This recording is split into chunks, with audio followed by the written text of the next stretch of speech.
Good afternoon. How are y'all doing? Relatively well. Okay. It's always so nice to see like people ready with their notes and everything. It's like, I'm ready to learn.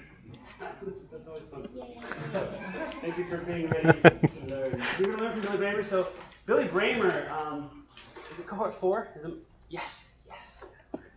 So, Billy Bramer was in cohort 4. He worked on a game called Bizarrecraft, which was incredible because a capstone team sought to make an RTS.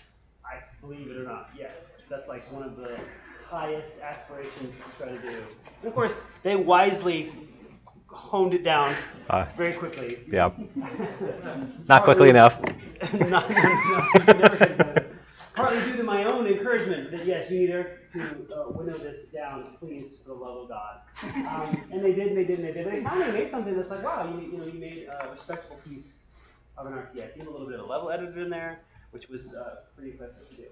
I have to say, because Billy wouldn't say this, that Billy Bramer was one of those guys who has the combination of things that we talk about, which is, can you be extremely highly skilled, like in this amazing rock star and what you do, but also be like the world's nicest person at the same time? Hard to get both those right. He's one of those guys that did that. And that definitely bore out in his reputation and RPP and so forth. He was like, wow, Billy Bramer's doing a good job here. So, have I made you feel comfortable enough? Yeah, I can't stand up to this now. Like, just pack it up, go home from here. Yep. Yes.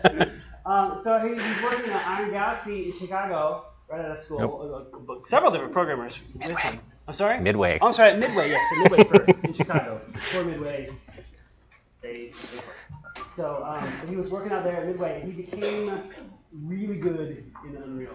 Really good in Unreal. And what that can often lead to is going to work for them. So that's what happened. Not an easy place to get into at all. And so we're very proud of what Billy's been able to achieve. And he's been a powerful programmer, but also has a design sensibility too as well with what he does. So I'm sure that you'll learn tons of stuff from him. I'm excited because he's talking about Fortnite, which is always fun to see. Anything about Epic is fun to see. And so he's going to do his talk, he has some Q&A, and then we'll wrap that and then take a little break because he's also offered to talk about Unreal for a while for those that wish to hear more about Unreal. Sound good? Awesome. And hello to those tuning in. I'm sure you're chatting away on the forums, writing awkward things, and questions to ask Billy. Keep it up. JT will moderate the weird stuff. Okay, so, all right, please join me in welcoming Billy Bramer.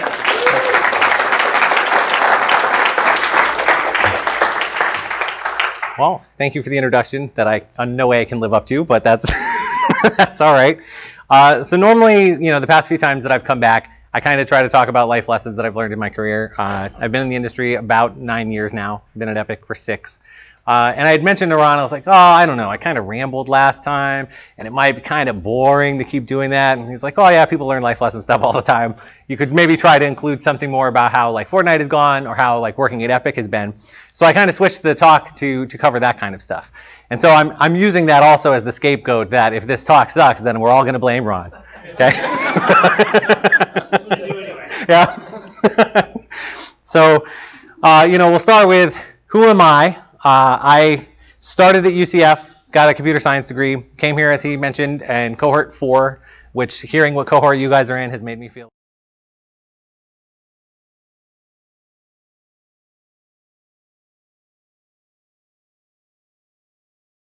Moved on to a small indie studio named Phosphor, also in Chicago, and then I've been at Epic for the last about 6 years. So at Midway, I was working on an unannounced third-person, like hero-based game. This is some concept art that may or may not have been from that project. It was unannounced, and then Midway kind of folded. We got the great news that our team was laid off and their services no longer needed on Christmas, which was super fun. But I did have a great time while I was at Midway. It was my first experience with a large code base and a large project and what that means and how overwhelming that can be for the first time. Fortunately, from there, one of my bosses started a small indie studio named Phosphor. Had a lot of ex-Midway employees. I was one of the very first employees they had. They did a lot of, if you haven't heard of them, they've done mobile games. They also worked with Microsoft and did the like Connect pack-in game. They helped work on that and stuff. But for most of my time at Phosphor, I was working through them, contracted with Epic to work on, at the time, which was still UE3 and bug fixes and things, and helping a little bit on ship Gears of War 3 as they were like trying to finish it up. And I ended up in a really fortunate and unique circumstance there where they needed help kind of putting the single player DLC together for Gears 3, and they didn't have a lot of engineering resources. So I got to be one of the primary people to work on that early. And I include this screenshot because this was a thing that while I was doing the contracting, I was a huge Gears of War fan, right? So I was fanboying while I was working on it. I was like, oh, this is awesome, right? And one of the co-op characters they were going to have you play in the DLC was this guy. And I was like, but what if instead of, just being boring and walking around with like the club, what if like he could reflect things off his shield and do damage that way and that'd be his primary weapon? And they were like, I don't know, maybe. So then I just prototyped it myself, right? And I was like, here it is, guys, look at this. And that was a lot of fun. Like it ended up shipping, they got into the game, and at that point too, I was very grateful and respectful of Epic because I was like, wow, I came in as a contractor, right? I wasn't even working for them officially, right? I was contracted to them. I prototyped the thing. They're like, yeah, that's cool. Let's put it in the game, right? And so that was a really neat experience.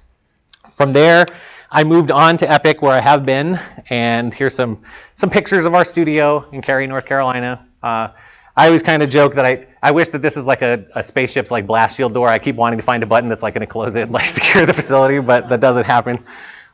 Because we're all a bunch of children, we have a slide in the middle of our studio. It actually got nerfed, which is really disappointing because people injured themselves on this. So now it had to like be sanded down so that it's slower, so that you don't launch yourself like completely. But it's pretty great. And then this is our cafeteria, and there's like a rock climbing wall and all that stuff. But it's a really cool studio and a really neat facility. As Ron mentioned, Epic is probably most famous for working on the Unreal Engine and UE4 now. In the past, they've been very famous for Gears of War, which I did help contribute on. They've also done Unreal Tournament, Paragon, perhaps, if you've heard of that. I haven't worked on any of these, though. They also did Robo Recall for VR. They were, this was probably the most recent thing that wasn't one of the huge games that got released to a lot of fanfare. But for me, I have spent most of my 6 years at Epic working on Fortnite, which came out in early access this year, and the PvP part is like totally free. The PvE part is still in early access and playable. If you're not familiar with it, it is a building action game. The PvE part has RPG elements in the campaign. I've been very fortunate to contribute significant portions to this game, as you might imagine, working on it for that many years. In particular, I think the most forward-facing thing that I spent probably the most amount of time on early is the system that lets people build walls and build their bases and stuff. I contributed a lot to that. So if you haven't seen it, I did include, this is one of the early gameplay trailers around launch time, just so you can get a sense of what it looks like and the kind of features that are there.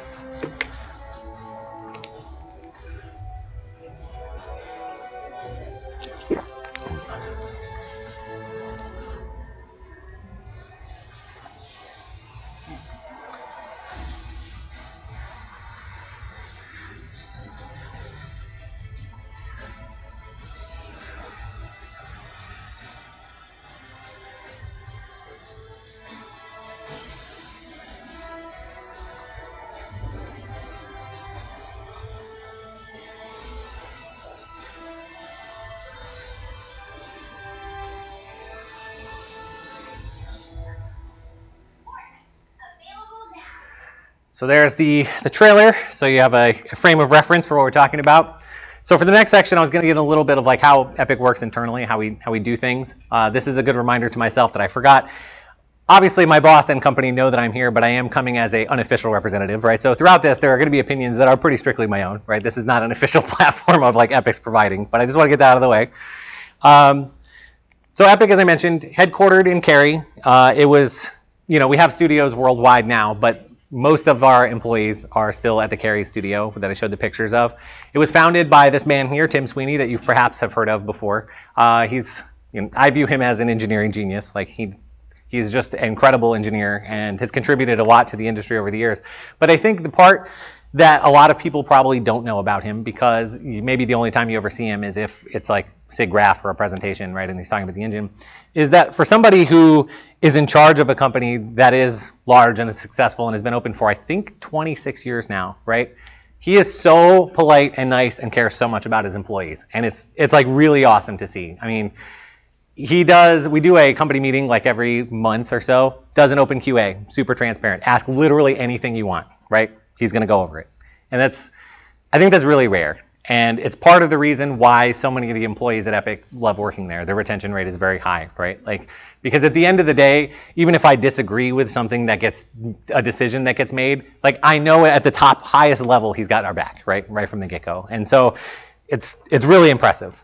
In terms of the structure inside the studio, we have our game team. So like, there's a team that's working on Paragon. You have the team that's working on Fortnite. And then you have the engine team, which is kind of subdivided into a whole bunch of little groups that all are working on individual features or trying to work on stuff. This is probably a super gross oversimplification. And if there's anybody at work, they're probably like, you forgot my department. And so I'm apologizing in advance to them. But basically, the engine team will split up. Each of these little subgroups will kind of have their own initiatives that they care a lot about or things that they want to make sure that they advance. And then we kind of structurally, code-wise, I guess, right? Like each of them also will probably work in their own branch, right? Like so they have time that they can go spin off on their own features without breaking the rest of the engine. And then they all merge it back and then they become the big public releases of the Unreal Engine when it releases. For me, I've never been a huge engine programming kind of person. Like while I was contracting at Phosphor, I certainly did a lot of things for the UE3 engine and editor in particular. But my heart has always been in gameplay programming. So I don't as easily identify in this space. But the thing that I think is really impressive about them as well is they're always kind of driving technology forward. And it's really awesome to be a part of at the company and see the crazy stuff that they come up with. And they get to work with external partners to do great things. And so I have this clip this is the most recent SIGGRAPH. Require great characters. So digital humans technology has been a really high priority for Epic to develop from the very beginning. And so to redefine the state of the art, Epic and Tencent have partnered together with Mike Seymour, with 3Lateral, and with Cubic Motion to carry out an experiment that we think is really going to be interesting for the folks in this room. And to introduce this project, I'd like to hear a few words from Mike Seymour up on the screen. Mike? Thank you. Hi, Mike. Well, kind of virtual Mike, really. This is our digital human project, which is a collaboration of a whole lot of companies. Epic Games, 3Lateral, Cubic Motion, Tencent, the Wiki Human team, Sydney Uni, FX Guide, a whole bunch of people coming together to produce, well, a virtual human. And not only a virtual human, but one rendered in real time, puppeteered or driven in real time, rendered in real time, and not only that, but at 90 frames a second in stereo in VR. So this was a demonstration that the engine team got to work on, which is actually really impressive when you see and understand what it's doing, right? Like as they mentioned, that was rendering in real time. And I believe when they did this presentation at SIGGRAPH, if you were actually there, they were doing it as a VR teleconference with other people, so that he's literally sitting there with this apparatus on his head and moving his face around, and then that's the representation that's being sent to other people that they're watching. And then I think to show the stark comparison, they had him talking to somebody using a traditional kind of avatar that you might see in a chat program. And so they had him versus the normal avatar. And it was crazy. And it's I'm busy working on Fortnite, and then this comes up. I'm like, man, you guys are wizards. I don't even know what you're doing over there. So for Fortnite itself and for our game teams, we're kind of also split. We have a ton of different roles. Again, the caveat, I know I forgot people. I'm so sorry. But this is the basic gist. Our engineering department is not as divided as you might expect, right? We have gameplay programmers, which are kind of expected to both be generalists and be able to cover a wide swath of things. You're not expected to know everything, but as an example, for gameplay stuff, I do gameplay stuff. I do some overlap with design things. I do a lot of our networking stuff for our game. I'm starting to learn some of our back-end code as well, right? So we kind of do that. We have a small UI team, though a lot of our gameplay programmers chip in with UI too, because there is more UI than we could ever hope to accomplish otherwise. And then we have a couple engineers who are kind of core central tech, if there's a big perf issue or something like that, that's what they'll work on.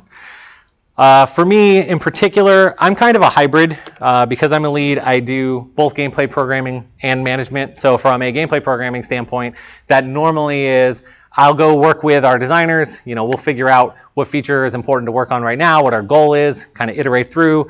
I help them scope, like, this is technically feasible, this isn't, this is how we could do this.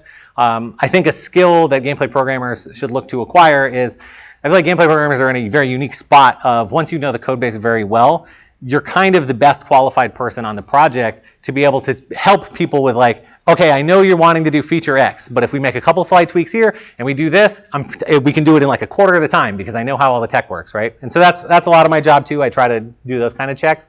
Because I'm a lead, I also do management stuff. I have direct reports. I'm responsible for, checking in on them, trying to get their career growth, making sure they're happy. And I kind of geek out over that kind of stuff, right? Maybe it's a little lame, but I'm like, oh man, we're gonna give you such a great opportunity right now, right? Like that's the kind of stuff I love. And I think it's important if you're gonna be a manager to kind of feel that way. And another part of Epic that I'm really grateful for, and is a shift that they've made since I've gotten there, is they kind of recognize that the traditional tech pattern, I think, like most tech companies do, your career growth trajectory is like, as you get more and more senior and as you become more qualified, oh, the next step is you're going to be a lead now, and that means you're in charge of people. There you go. Good luck. But if you're a person who like just wants to code, or you just want to do art, right, or and then you're put in that role and you literally have like, I don't want to deal with these people, then you're setting yourself and them up for failure, right? And I think a lot of tech companies do that. They're like, well, the next step to being a senior programmer is to have people under you. Good luck. And Epic has actually separated them out, right? So it's not considered a like promotion. It's kind of like a side track, right? You can continue through your career as an individual contributor and they'll like continue to advance you that way, or you can do it as a manager. They're also letting me kind of like skirt a little hybrid role because I'm very reluctant to completely give away coding because I very much love that as well. So I have a small group of reports, kind of manage them, and do my coding stuff too. We're divided into strike teams. We pick the varying number. I think right now we're going to be in 3, but we've had up to like 6 at a time. They each get a different focus. Like, hey, you guys are focused on combat and AI. You guys are focused on doing the UI in the front end. You guys are going to add this new feature that players are going to see in like 2 months. And then we work for like 3-week little mini sprints. So we'll plan out front. This is what we think we can get done in 3 weeks. We're going to try to accomplish it, and then off everybody goes. A new recent addition since we've been live is also doing live support, right? Maintaining a live game is kind of an ordeal, and that's some stuff that we'll get into later, but that's a big part of my job. So, Fortnite itself, you saw the trailer. Kind of want to go into the beginning because this is an interesting part to me too. I was not on Fortnite from its very, very beginning. It predates me by a little bit, but it was dramatically different than the game I just showed you the trailer for. Right? So it actually was born out of an internal game jam. People had finished Gears and they were like, what are we going to do next? They started kind of doing a game jam and working on different stuff. And they knew they wanted to do like this building game and they wanted to have buildings in there. But you might notice that it's like up here, there's like kind of like this dark little like creepy thing. And the game was actually like dark and super grim at the beginning, like totally counter to what you'd seen. And it was very small scoped too. The original intention of this was like, hey, everybody had been making these big games, Gears for a long time. We're going to take Fortnite. We're going to make it in a few, like maybe 4 or 5 months. And we're going to go ahead and put it out on like the indie arcade or something and be done with it, move on to the next project. Obviously 6 years later, that is not what happened. But basically, I think it was a lot of people they latched onto the mechanics and then kind of they keep wanting to add more and more and more and more. And then as we did that, you eventually run into things that we just didn't have. So we had to write them from scratch, which we'll get into later. But for me, I kind of feel like I've grown up with this game now. It's been 6 years, and so I've seen all these changes, right? Like, so this is an example of some of like the original concept art and like how grim it was getting, and this is like that guy's super creepy, right? And like these are kind of what the environments were looking. And I talked to the art team a little bit about this before, and I was asking them, the motivation behind the switch, and it's interesting because just as I feel like I've grown up with the game, a lot of the studio was growing up too. And I think you ended up having people who, like, they have kids now. They're like, I kind of want to play this game with my kids, and this is like super grim dark, right?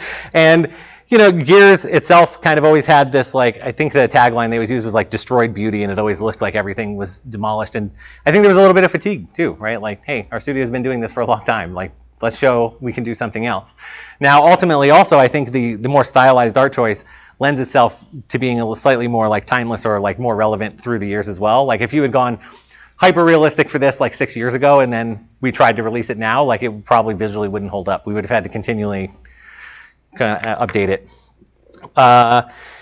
Though all of this, when I started, right, I joined and they were in the hubbub of getting ready to announce this for the first time, even back when it was small. And it led to a VGA trailer in 2011 they released, just so you can see how different this is.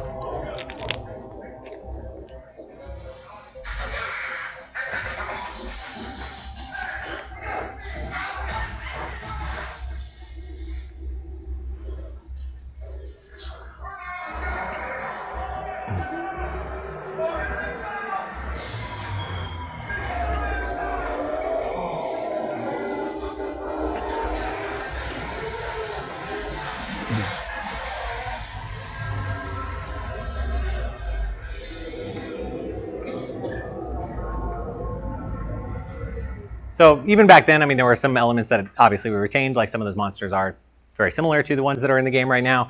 But back then, that was still when it was a very small, tiny scope that was very centralized on, you know, this little teeny base that you're building, and that's it, right? Like it's a very small session-based thing. We didn't have any RPG elements that are present now. There was no progression. There was none of that stuff. So moving forward, you know, I think what people latched onto, even in those initial ones, though, was the building mechanic, right? Like that was the thing. That was what we wanted to go through. And so I had done a GDC talk about how we had made some of the initial decisions and how we went through the building system. And I've stolen part of that and put it back in here just to show you as an example, right? Because I think we knew early on we always wanted people to be able to build crazy castles and do all this kind of stuff, whatever they wanted. And yeah, I already talked about that. The key thing is that we always wanted to support like this creativity aspect. You can go build the crazy castle of your dream. You can go make whatever you want. But we still were going to be an action game and kind of trying to find that balance. Like, how does a building system fit into, like, there could be combat at any time and all these other things. And so one of the very first decisions you have to make is how are the building pieces even going to function, right? Are you going to pick the little small granular piece, maybe more like akin to like what Minecraft does, right? Like the little squares. Are you going to pick a full-size wall? Are you going to pick a whole prefabbed building? And each of those has very specific trade-offs, right? The further you get over here, the faster people can build, for sure, which is very conducive to an action game. But the more you go over here, the more you let the creative people fly, right? Like they have total control over what they build because the scale is so small, they can make all those crazy things. We started with and ended with picking in the middle because it was a good balance in between. You know, if we had gone maybe to the two small part, or like the small one, it probably wouldn't have been fast enough for combat. And then you also have the people who like action games, but maybe aren't as creative or not as totally into that stuff. And then if they feel like they can't actually make anything because like, well, I'm not creative enough to put these blocks together in a format that feels good, right? They might be disinterested. It also gave us a lot of visual flexibility. Our artists like to do lots of cool polishy things in art, and if it's like a little block, that's kind of hard. If it's a big building, you can do it some. But here they were able to do, you know, whenever you put a building down, like the planks fly up and all kinds of stuff happens, right? It let them show off a lot of that stuff as well. And it kind of naturally resonates, right? If you're not a building game player and you're not used to it, you still understand the concept of a wall, right? This is a wall, this is a floor, got it. And so the next thing that had to come up was like, how do you actually pick these pieces? And then how do you place them if we're going to go with the scheme? And so all of the stuff I'm going to show you is like ridiculously early prototype broken stuff. So here's one of the initial things, right? Like you're going to hold the building in front of you. Which piece you have is actually adjusting based on your camera. Like if you look down, hey, there's a floor. If you look up, it's a wall. And then there's a mouse wheel scroll changing variants like, oh, I want some windows. And then to build it, like it puts a frame down. And then to build it, you're like hitting it with a melee weapon. And then it's not in this video, but if you wanted to tear stuff down, you're also hitting it with a melee weapon, right? So we had the first thing up and running, and you know, hey, something works. You can place buildings. Like we're riding that high. It's like it's awesome, but there were a lot of problems as well. That camera look feature is actually kind of pretty disorienting, particularly when you get into like more complex. Like, what if in the middle I wanted to put stairs? Now where do I look, right? Like it's like, what am I doing? The selection thing was kind of unsustainable because, yeah, it's cool when you have 4 variants and there's like a thing with a window in it, but when you have a million pieces of the mouse wheel thing and you have no idea what's coming up, doesn't work very well.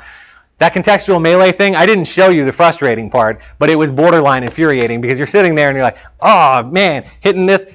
The second it would complete, now you're switching into destruction mode. So it finished and now you're tearing it down. And people are like, oh, this is awful.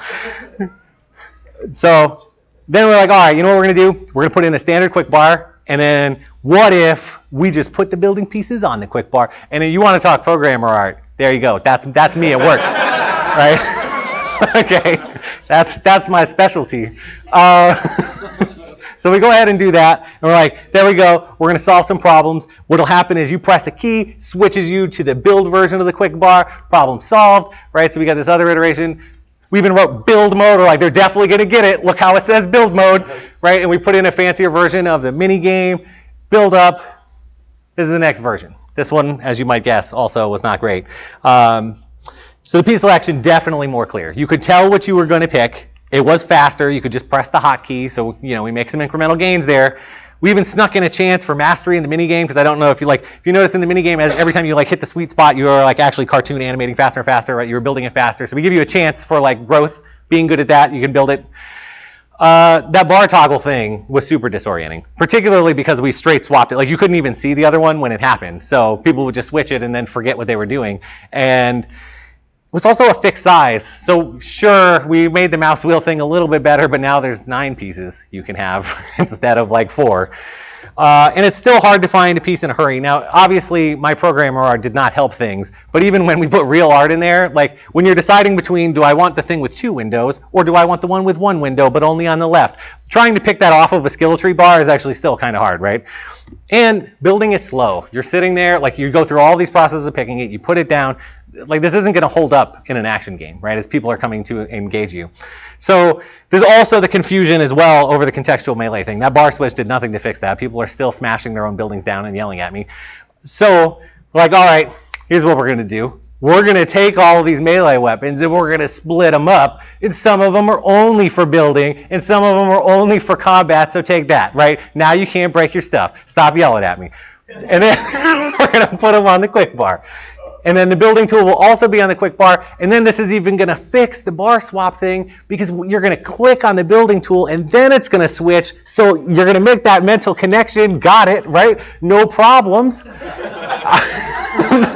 So solved in that I took away your ability to do it. But it caused pandemonium. So the key one, which you probably have already identified, what is the difference between a building tool and a melee weapon, particularly when they both kind of look like they're capable of hurting things? And so we would have a lot of play tests where people would be trying to melee things with that little building hammer and getting really mad. Or my favorite is they're building, they forget that they're building, they get attacked by monsters, they frantically left click, and now there's building frames going up everywhere, and they're screaming and dying. And it was, yeah, I just remember we had a playtest lab downstairs, and I walked in to go see, I'm walking in to see how I was doing, and it was oh, it's a hammer, damn it, and I'm right back up, we're done. Now, meanwhile, all this stuff is going on, the art team is not sitting idly by. People have bought in on building, building is awesome, right? What we need is 1 million pieces. What if we had some balconies? What if we had some double back stairs? Wouldn't that be cool? Look how creative you could be with an archway. They're I can't solve placing a wall right now. So, what are we going to do? And they're wait. What if you could also mirror and rotate them? Mm-hmm. What if you could upgrade them? And what if you could switch their types? And so at this point, we're kind of in UI emergency mode. What does this look like, right? And we're starting to wireframe and make gray box stuff. And I know that I went to our UI guys. I'm look, no offense, but as we're working through this, I literally feel like I'm playing Microsoft Excel. We're not having a good time here. And so we're trying to figure it out. An interesting thing that we came along at a time, because at the time we were in the middle of an engine switch, which we'll talk about later. But it was slow to do UI work at the time with where the tool set was. So in order to get through these iterations very quickly, our UI artist and I actually just started doing the UI in PowerPoint, which I didn't think was going to be that good, and it ended up actually being super useful. We were able to what if you had a radio menu? All of this is with just standard PowerPoint animations, right? It's not even that hard to put together once you learn how to play around with it. But then this was proof positive of how much this was going to be terrible, right? Oh, but wait, another menu pops up, and then it shows 3 other buttons, and then you get to click again, right? And we're okay, this is not going to be great. So I think we were all right, let's let's just pretend those other things don't exist for right this second. Let's go back to the basics, focus on what are the core different piece types that we want. And we decided we want a ceiling, like a floor, a wall, a roof, and stairs. Okay, and we're like, all right, if there were no variants and we only had the prototypical representation of each of these 4, can we figure that out first and then go from there? So we moved to a case where we just took the 4 like basic template shapes, we put them on a separate quick bar, they showed both at the same time. It was testing much better, right? Like people got it, they could build simple stuff.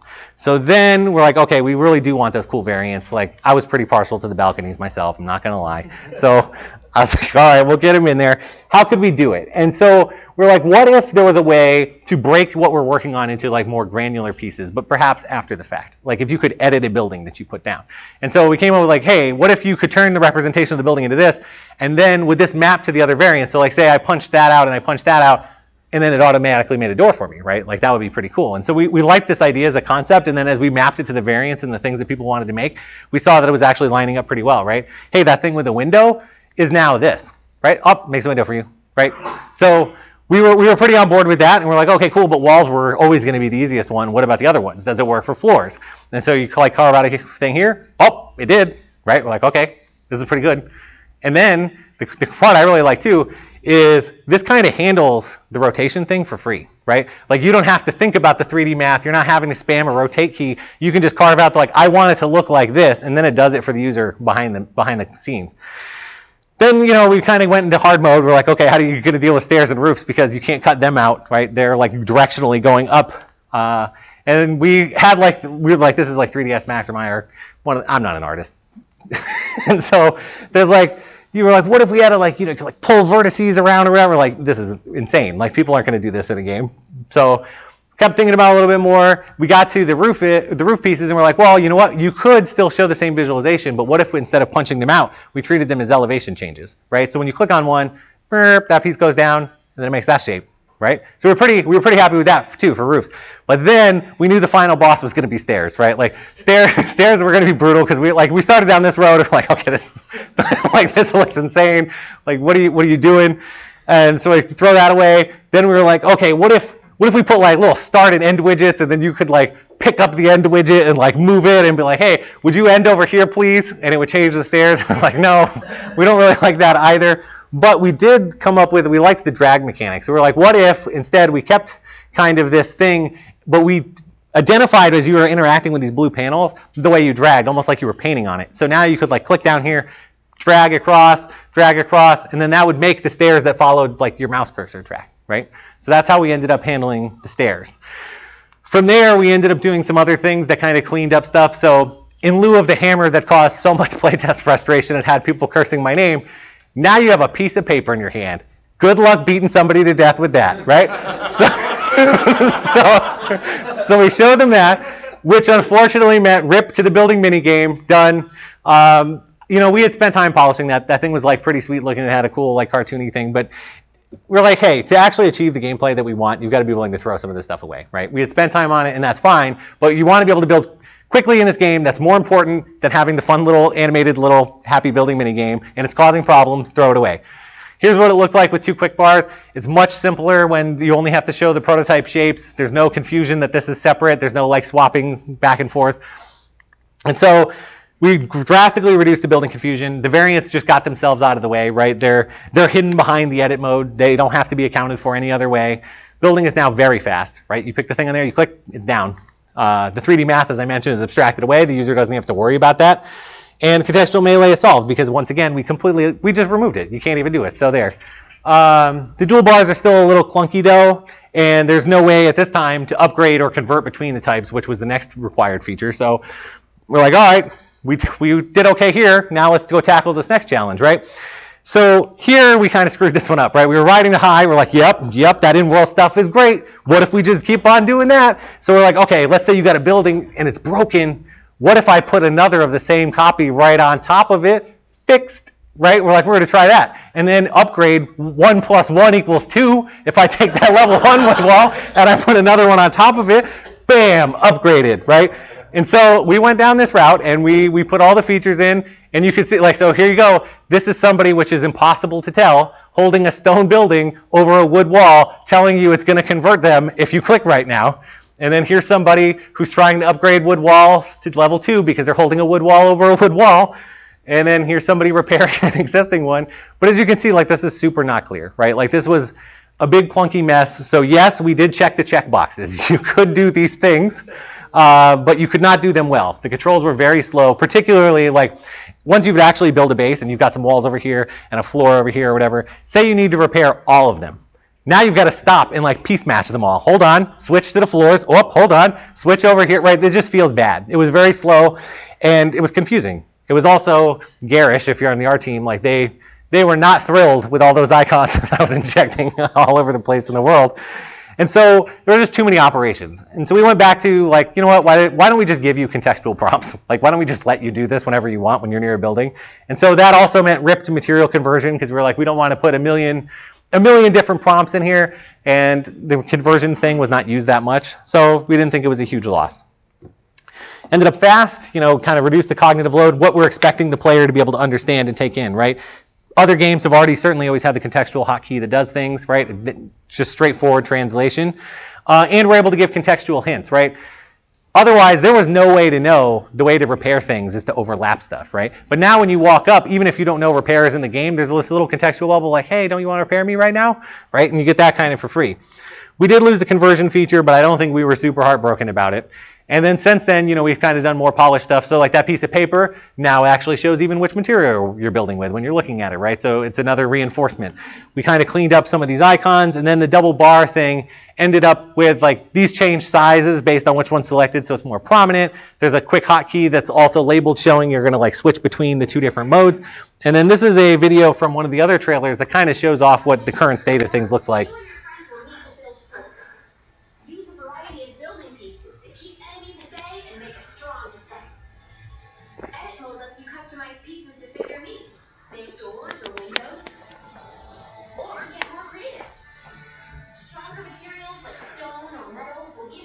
More staying power. Being able to build on the fly lets you respond to threats quickly and adapt when you need to. You didn't make all this just to watch you get knocked down. Defend your fort the way you want. Build sniper towers if that's your style. Or use all of the powerful traps you've crafted to make a maze of death that'll do the dirty work for you. When monsters do take a bite out of your defenses, you can repair and reinforce them during the heat of battle. Keep an eye out for weak spots, because the enemy sees them too. Use your imagination. Build the ultimate fort and use it to withstand all the bad things the storm will throw at you. So that's kind of its current state, which, you know, satisfies the initial design intent, right? Like we checked all the check boxes that we were hoping to be able to accomplish, which is always a win. It unfurls kind of through experimentation, which is a part of it that I actually really like. You can just use this and build a basic little square thing and make your little cube house just really simply, right? You don't need to know that there's all these other shapes. You don't have to worry about the balcony, even though you should, because it's really cool looking, but you don't have to in order to play, and it's like a huge avenue for mastery and growth, right? This is probably my favorite aspect of the whole system as somebody who worked on it and like gameplay design standpoint, right? You can watch people play this game, and you can definitely tell the people who are amazing builders, right? Like, they have it on lockdown. There are so many, like, they're so fast with the edit mode. They know all of the pieces and, like, when they're applicable, and they can build all these crazy shapes. But it doesn't feel like that's completely necessary to be successful at the game, right? You can still make your little box that's going to defend you from the guys that are running right in your face. But as, like, the video showed, you know, if you want to do this sniper tower and you want to do all those kind of things, the system allows you to do that in a way that doesn't get in the way.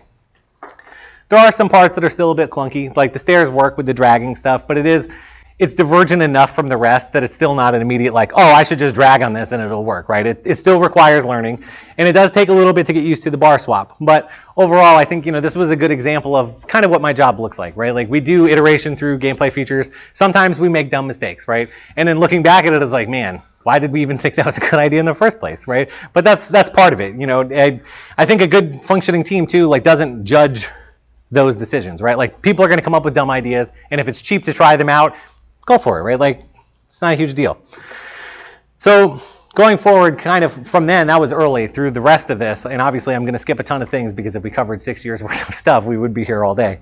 But I wanted to cover, you know, some of the things that we kind of learned as a company, as the company was growing, as the game was growing, you know, as I was growing.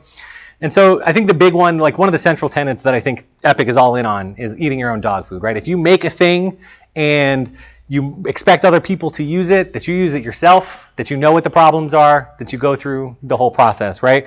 And so for us, we're a very unique iteration of having the engine team in-house with the game team, right? And that's an important part of the business to make sure that the engine is as good as it can be, and so are our games. And in fact, on this note, like we were in Fortnite, like we had that building stuff, like a lot of those videos I was showing you were actually from UE3, right? We were on the old engine. We had started before UE4 had even started. Engine team's working on UE4 and they're getting it further and further along. And then I think we had this moment where we're like, wait a minute, we're making UE4 in-house and literally none of our projects are using it. Like, what are we doing? So we're like, okay, it's time to switch Fortnite to UE4, which was, at the time, crazy, right? Because here's the thing. There's a lot of engineering work to do that, like, the initial, like, getting the engine up, stable, running for the first time, right? This is a whole engine release that's coming along for the very first time. The artists don't stop working, right? But there's nothing that they can really do on the game because literally all of our gameplay programmers are now trying to port all of our existing stuff. So we ended up in this really weird spot on Fortnite where the artists had gotten so far ahead that by the time we got back to UE4 and like they had made so many amazing things, people were like, this game's ready to ship. This thing looks amazing. And then you play it and like none of the gameplay is there. Like it feels super busted. And so people are like, what did you guys do? Like what is going on? And they're like, oh, it's trust me, it'll be fine. And at the same time we're kind of learning while we're developing. This is, UE4 brought like say blueprints, right? The visual scripting thing for the first time that nobody knew how to use. It wasn't like we had a guide handed to us like this is the best practices. We had to try to figure out what was the best, right? And like trying to do that while you're developing. And then the one that's kind of funny is because the teams are all in and like Epic always is good at focusing on like one thing to work on together. The engine team actually had sent a couple of representatives down and then they set one of these up in our wall. And they were like, we want to know how bad we're making your day every day. With some of these engine changes and how it's going, like pointed out to us. And so because the initial version, right, there's like, oh, we're changing, maybe we're going to change how some file formats work. So that stuff you had already done, how about you do it again? And then there was, oh, we just put the system in and it crashes a lot because you're using it in a way that we didn't know yet, right? And all of this is really important to make the engine stable, right? You have a real game proving this out, but in the meanwhile it kind of hurts. And so it was funny because they would always come in and check. And then a few days when it was like really bad, I would just like go, and then they would just like turn around and leave. But it was a fun experience too, right? Like it would have been very easy for this to turn into something that like felt antagonistic or malicious, but it wasn't, right? Because we knew that they cared about us, right? Like they did this as a joke because they were going to check in and we were going to work on it together and make it as good as we could. On the blueprints thing, right, it's very often we get asked, like, okay, I'm making a project in UE4 and you've got the blueprint visual scripting thing. When should I use one? When should I use the other? What do you guys do? So I'm not going to pretend that we have all the great answers because I think it does depend heavily on the project and who your staff are, right, and what their skill set is. For us, what we've mostly chosen to do is we implement the majority of the features in C++ first and then expose most of them so that they have a blueprint representation as well. So like in that building video, literally every one of those building pieces is a separate blueprint, but all of it is also built on native C++ code. And so that ends us in a spot where when a new feature comes along, we can also decide who it's appropriate to do it. Like, hey, gameplay engineer is free. They're going to go do this. They're just going to do this part in C++ and give some relevant hooks to the design team. Oh, the design team has a lot of bandwidth. They're going to do this part in blueprints, right? And so it gives us a lot of flexibility. And it's led to a lot of shared successes, right? So like as I mentioned, if there's one thing that Epic is good at, it is at rallying around a common goal, right? Like as soon as somebody's like, hey, this is what the company's focus is, let's do it, right? Everybody's on board. It's like, okay, engine team's coming to help, this team's coming to help, we're all going to get it together. And all this stuff feeds back to the public, which I think is a very important part of how Epic works and why Epic is successful. Because if you're just making an engine and you're just making tools for people, but you haven't gone through using it yourself, you haven't made games with it, you're only hypothetically guessing at what the problems are, right? And you can probably get a good guess, but until you're up super late at night and things are crashing and exploding and import is failing and all that stuff, right? You haven't gone through the trenches of like, okay, yeah, this is rough. And so we get into this loop where sometimes the gameplay teams will make new features and be like, you know what, I bet other people would really enjoy these. And we wrote it in a way generic enough that we can share it. And we push it back into the engine code. We're like, here, everyone can use it now. And then other times, we'll be in like, hey, this part of the engine is really rough to use, guys. This feels bad, like for our content creators. Can you help us out? And then the engine team comes in. They're like, yeah, this would help everybody out. Let's do it. Some big examples, right? So there's this feature, without getting too technical, called network dormancy that was basically made for Fortnite. If you look at Fortnite, you've got all of these buildings, you have all of these pieces that are actors that have like networked state, right? Like they can be damaged, they can do all these things. And so Unreal always had this concept of what's called network relevancy, where you can basically be like, hey, as a client playing this game, these things are really far away from me and I don't need to see them, so don't bother sending me network updates, right? Like, let's not worry about that. But in this case, Fortnite has so many actors and they're so dense, right? They're all over the place that even that wasn't actually going to be good enough for performance, right? There's just too many demands because of the kind of game that Fortnite is. So the game team and the engine team together kind of worked on this system where you can say, all right, look, we'll use that wall that I put the ZZZ on as an example. I can clearly see it. It is clearly relevant to me, but obviously nothing important is happening to it. So kind of put it in this like sleepy network state right now, but still keep it as a networked actor. So if something huge happens, we will manually wake it up so that we know, and then we'll send it across. And then that's a way, like it's an optimization that we put into place that lets kind of a game like Fortnite that has all of these huge actors function more properly. And then we put that in the engine, and now anyone can use it if they want. The other big thing, that I can think of recently, there have been tons of examples over 6 years, right? But they also wanted to make a cinematic trailer for Fortnite. And this was a really great example to be able to drive some of the tools forward. So I'll show you the trailer. I don't know if we're going to watch the whole thing because it's kind of long, but this is what it looks like.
So our team worked on putting this together. It's a cinematic trailer for Fortnite's release.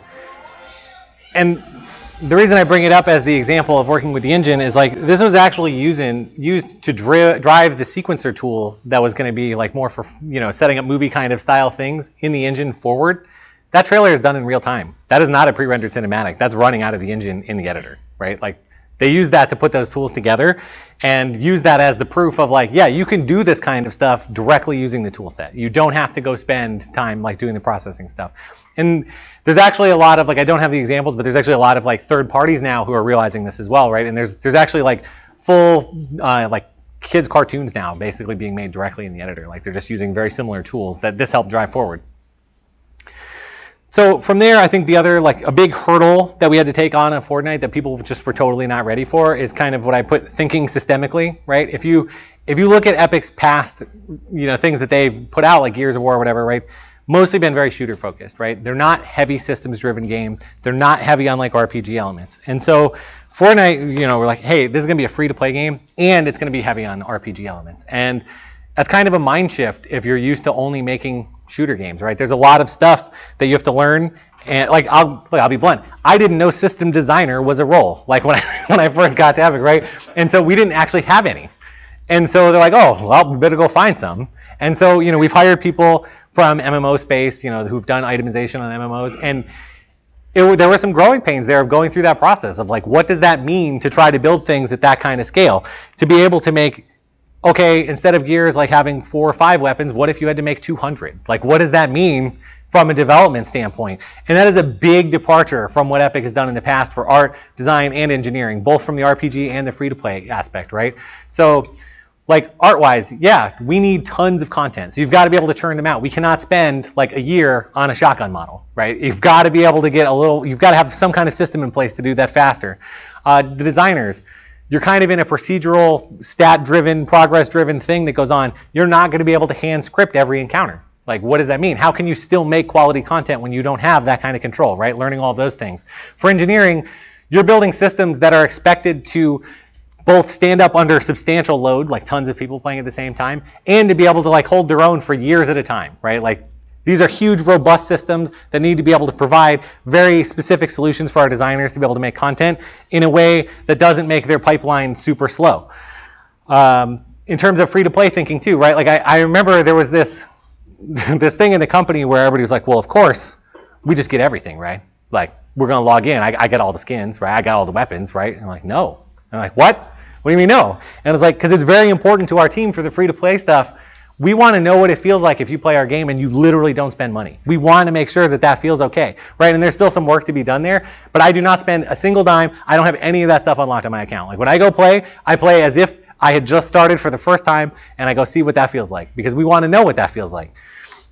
A good example of kind of the system-driven stuff too and of how it changes in the mindset is we knew that both Fortnite and actually Paragon, which is a MOBA that we did, was going to have like lots of player abilities, AI abilities, and we needed some kind of system written for that. And so we kind of gathered all the system designers we had hired to work on both of these teams and asked them their experience in the past, like working on, like we had people who worked on the Star Wars MMO, the Lord of the Rings MMO, all them. They all described very similar system setups. Like, this is how this works. But then all of them were like, by the way, the version of this that got to us in a shippable state took like 2 to 5 man years of engineering effort to get in a space that was good. They're like, oh my goodness, right? So we had to have this time break where we went and took a section of our engineers, including myself, worked very closely with those system designers, and you're just doing nothing but foundational system work that has no like visual representation in the game, right? You're just churning away for months on like, let's get these engineering tasks, let's build this framework for people. And it can be demoralizing if people haven't gone through that before, right? Like, it's really fun to work on stuff that's like, here you go, I just worked on this prototype feature, like that shield thing I was talking about earlier, right? And it's in the game in 2 days. Look how awesome this is, right? To switch to, hey, I've been working on this system for 6 months. No, you can't use it yet because it's still not ready, right? It's a big switch to get used to. Separate from that also, we kind of had to start thinking about like, what does it feel like to actually incorporate actual data collection with our data design. So when we were going through that process of iterating on the building system, we did not have a usability testing department, right? We didn't have a UX department. It was kind of us just seat of our pants, like, what about this? What about this? And so since that time, we've introduced the concept of doing usability testing where, you have like kind of a blind area where people can play. You have like a setup, you observe like their eye tracking movements, you see like what they kind of see, you like record data and analytics from their play sessions, you gather feedback from them, and it's been actually really eye-opening, right? It reveals things that you like took for granted, like there's no way people are struggling with this, and then they are, and you're like, oh, well, we could go fix it. And my favorite example too, because this also proves out that you can't just trust feedback that you get blindly given to you, right? Like, people are really good at identifying problems and calling out things that they perceive as wrong, but they're maybe not always as good because they don't have all the context of the game of like this, what the solution should be, or sometimes they don't want to offend you, so they're going to be really polite. So my favorite example is one of the very first UX tests. The people playing didn't actually know that I was watching because I was in a different room. Like, they knew that somebody might, but they didn't know the person who worked on it was watching. And I'm watching him try to use the building system for the first time, and I'm groaning as like he continues to stumble over stuff that I'm like, oh, I thought we had nailed it. Oh. He falls in a pit. And I'm like, uh-oh. So our game has a solution to this. It's a building game. You literally build stairs and you walk out of the pit. And I'm like, okay, he's going to figure this out. This poor soul trapped in this pit for 45 minutes. Like, and he's just sitting there like jumping against the wall. Like, it's all the way up here, and he's like for 45 minutes, he's trying to double jump, couldn't get out. He eventually figured out the stairs. He eventually got out, and I'm like, wow, we have work to do. I talked to him afterwards, and I'm like, hey, how did it go? How was it playing? And he's like, oh man, great game, building system super intuitive. I love it. It's like the best there is. Like, I cannot wait to go home. And I'm like what? And he was being totally serious, right? Like, as soon as he knew I had worked on it, feedback completely shifted, right? It is not, this was a mess and you trapped me in a pit for 45 minutes. But if there wasn't a UX test, I would have literally never known that. I would have heard like, no problems, best that there is, ship it, right? And so this has been super eye-opening to go through. Other than that, there have been other growing pains as we go through. Epic as a whole has been used to very tiny and centralized teams. The Gears of War team, I think the original one was, I don't even know the exact number. I think it was less than 30 people. It's like super small. Fortnite's team has always been relatively small compared to normal AAA standards. Like, we don't have like 500 people on our dev team working on this game. And it's been awkward a little bit at parts because that's not always compatible with a live game, right? You're trying to build all these infrastructure pieces. Like, you got new departments, right? So if we're going to be this online game and it's going to be online all the time, people are going to have shared account persistence, there's going to be a database, all that stuff. Those aren't departments we had, right? You're going to be a free-to-play game and you're going to ask people to be able to like buy things. How do we get your money? We don't have a way to do it, right? Like, we can't even charge a credit card. So all of those kind of things during the development of this had to get built. At the same time, like the UE4 came out and was publicly released and available for free. That's all infrastructure that has to be built, right? Like, all of these things are stuff that during the development, and people are like, well, how could it take so long? You just take for granted that those things exist, and when they don't and you have to build them, it takes a while, right? So there's been a lot of that. We have a customer service department now. We have an online team that's focused in Seattle that does a lot of our back-end work. Like, our gameplay teams interface with them, but they exist and they didn't used to. Also, the thing that you run into too is we became a multi-game studio, right? Normally they've been like, hey, we're going to work on Gears of War, done. We're going to work on the next thing, done. Now it was like, we're going to do Paragon and we're going to do Fortnite. We're working like UT team over in the corner. That presents unique challenges too, right? Because people are used to, oh, we're the game in the studio right now. We get all the resources. We have all the help we could ever want whenever you want. You quickly realize with a multi-game studio, oh, there are some roles that we only have like one person in the studio who's really good at. Oh, now which team gets them? Like, and then you're like, oh no, we really want that person. Can we borrow them for a couple months? Like, so we had to go through some of that stuff. And through all of this, I think the key point is that the only way this even works is communication is super critical, and you have to be really good at it. And this is where everyone falls asleep, and it's super boring. And I know it's boring, and I almost didn't want to put it in there, but I cannot stress how important communication is on the team. And in fact, if I could go back and tell student me that probably the hardest part of working on a large-scale game is the communication between the teams and the team members, I'd be like, you're a liar. No way. There's so many hard other parts. No, like, the communication between team members, keeping people in sync is crazy hard. And if you think about it, like, you kind of go through this rookie progression when you first work on a big team, right? Of like, whoa, there's other people, right? Like, I've got to work with other people. Oh, and they're not all programmers. They know other things. They have other expectations from me. They have their own ideas. Like, I'm not the idea guy. I don't get to run the show, right? You go through this, and I think this is the first immediate, you're forced to embrace all of this stuff. But then moving on from there, there's a lot of skills and things that you start to notice, right? Like, why doesn't this work anymore, for instance? Okay, there we go.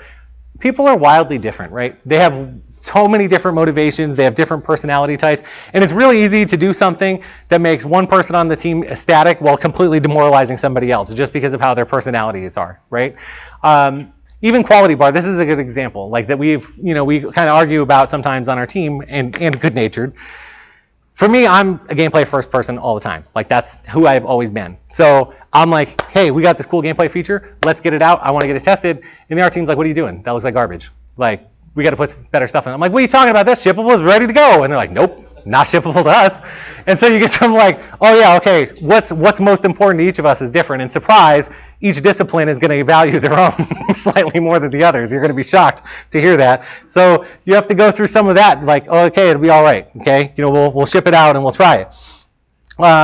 I always have this hypothetical meeting example, right? When you start thinking about it in these terms, you realize how hard, I'm actually thinking this right now about this presentation, by the way, of you got somebody who's like, they're in their corner, they're thinking of their task in your meeting, right? They don't even care what you're saying. They got more important stuff going on. They're there because they have to be. Then you got somebody's wishing you'd give a little bit more detail than you're giving right now, but somebody else is wishing you'd kind of just shut up, right? They don't want to hear all the other stuff you're talking about. There's somebody who's really shy and cares a whole lot about what you're talking about, but this environment sucks for them. They don't want 40 people here. They're terrified to even talk, right? Sucks for them. And then, there's somebody who's like, I've got an important thing to say. I'm tuning you out. I'm waiting till it's my time, right? And then somebody in the corner is probably just playing with a fidget spinner, right? Like, you gotta, right? And so, how do you reconcile this on a big team? And I'd say one thing, if you're an aspiring producer, this is your time to shine, right? Like, really good producers cut through all this stuff. Like, hey, this is the important part of the meeting. Make sure meetings have agendas. Make sure we don't drift. Get the important people in there and, make sure information is communicated out and where it needs to be. And then I found also that follow-up is important.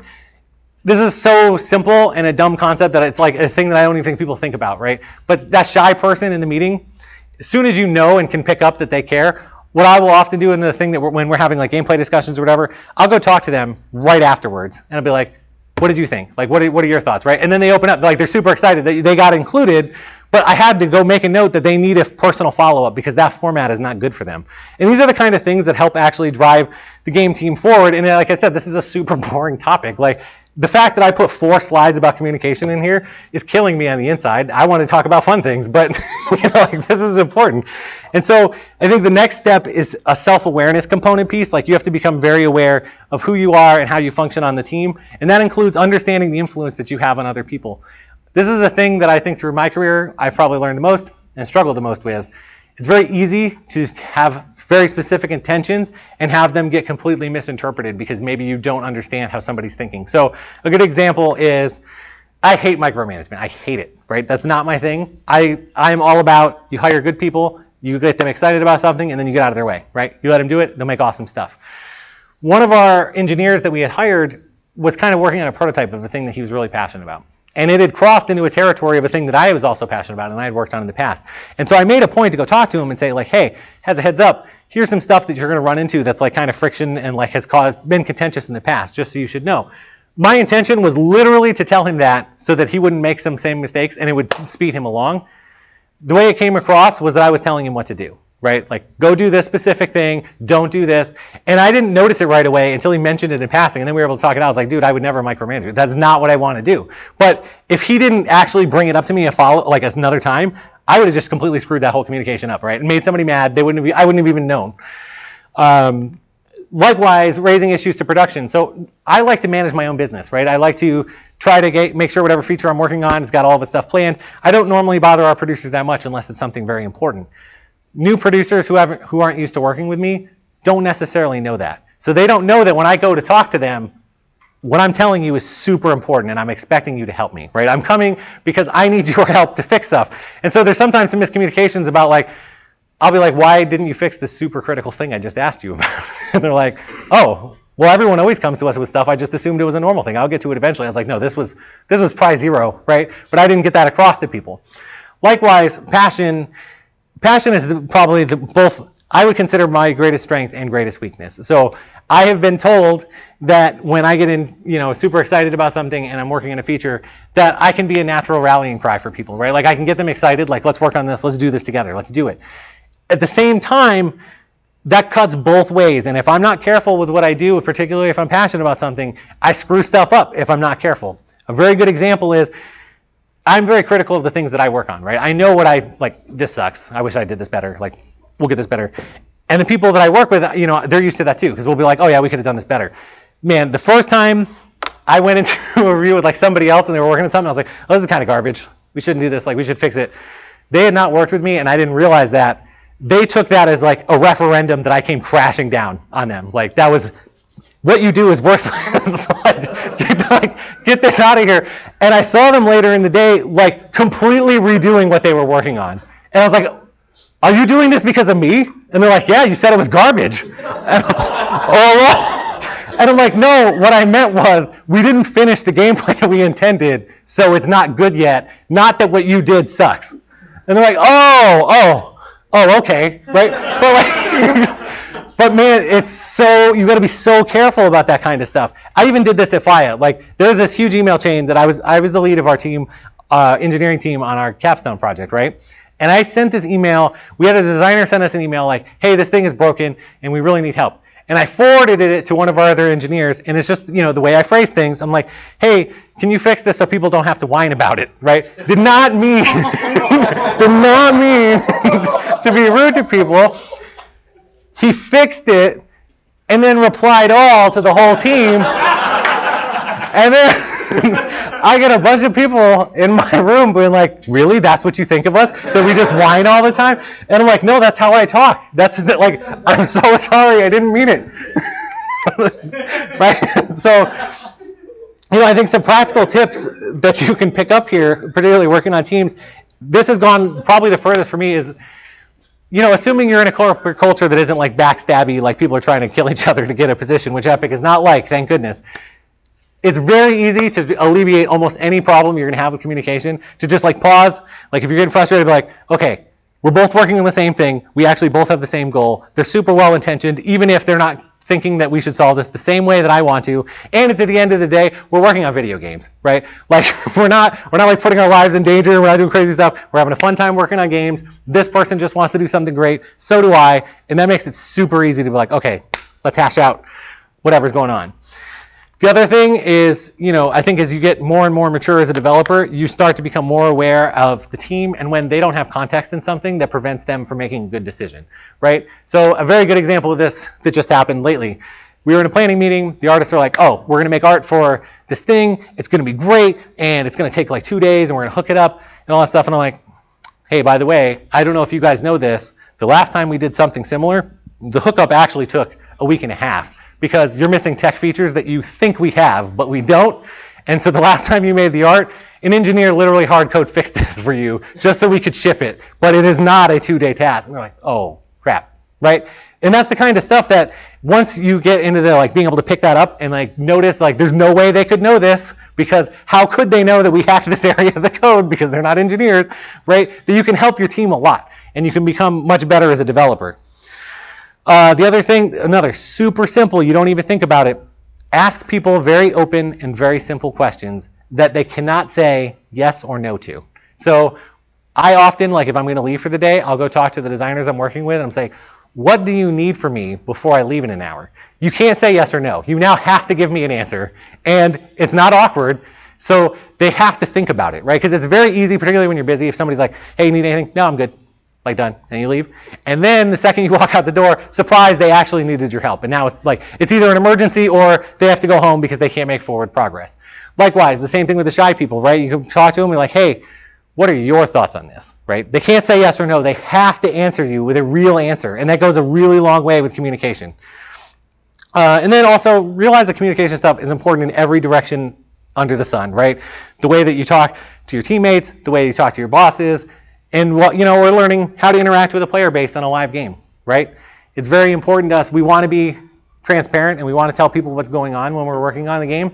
But I think you'll probably see lots of examples from other developers too, where it's like you figure out how to communicate to people because if you tell the player base, we're going to have feature X by time Y, and then you go play it and it's like it's not very good and you cut it, the player base isn't necessarily good about understanding that, right? They're like, well, you promised that feature. What's wrong with you? Why is it gone? Because they're not game developers. You shouldn't expect them to have that skill set and they understand. So it's kind of a thing that we've been working through too. Whew. So all of that stuff leading up to finally going live as a game, right? We just went early access this year, not too long ago.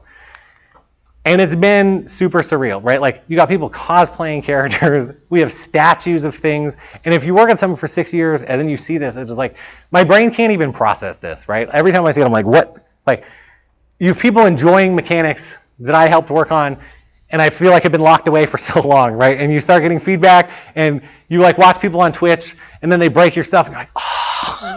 Like, it took all of my discipline on a lot of those things not to immediately like sign into Twitch and be like, I'm so sorry. Like, I'm gonna fix it. I'm gonna fix it right now. Like, I didn't mean it. I didn't mean it. It's like this tidal wave of feelings, right? Like, because at the end of the day, like, you've been working on this so long, and then you watch this person on Twitch who like makes this crazy building and has like this silly encounter, and you're like, this is the reason I do this, right? Finally, after all these years, this is the reason that I do it and why I show up to work every day, and I'm excited to do it. And then our community team had actually, like, once the PvP mode came out, they put together like this little montage of people playing, and I just kept watching it over and over and over again because of all the silly stuff they do. Dude, like, that's so cool, man. I love this game. Like, you could just, like, outplay. It was like, oh.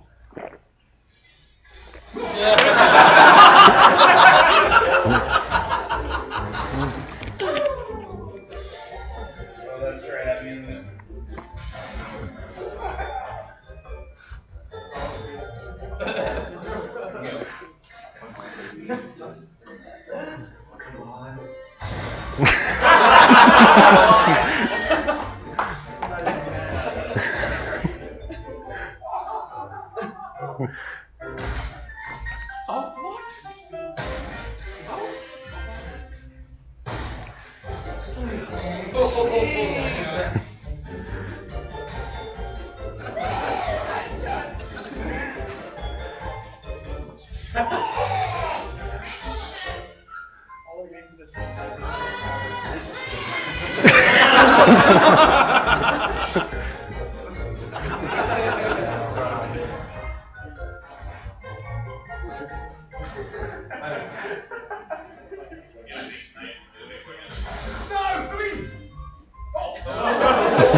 Oh man. So I love those, and I actually watched one yesterday where like this guy jumped off and he was getting ready to rocket launcher somebody in the back of the head without them knowing, but the guy did know, and he just put a roof over his head right before he landed, so he blew himself up. It was pretty great. But so with all the positive energy for this stuff too, right, also comes an unexpected part. So when we released the PvE portion in early access, we weren't sure how many people were going to show up. But part of the early access part is like, we know we have work to do still, right? It's not done. Some of the systems still need more time to bake. Not long after this happened, we were like, uh-oh. Like, that's a lot of people to support. And then they turned on the PvP mode. That was its day one numbers. And then they made the PvP mode free. And then that happened. And then that happened. And then that happened. So, like, part of being a live game, it's kind of bonkers. You know, it's a thing that I don't think we were quite prepared for that level. And that means a whole bunch of stuff for all of the different departments and the work you have to do, including the team organization, right?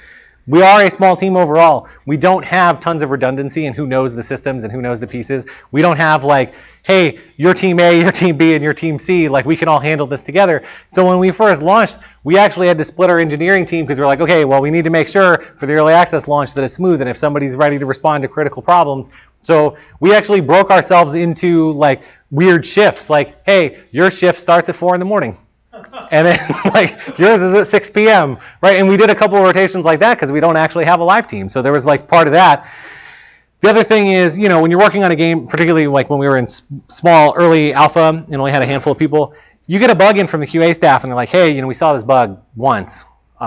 We think it happens maybe 1 in 20 times or 1 in 40 times. You can kind of triage that down and be like, okay, well, we'll deal with this later.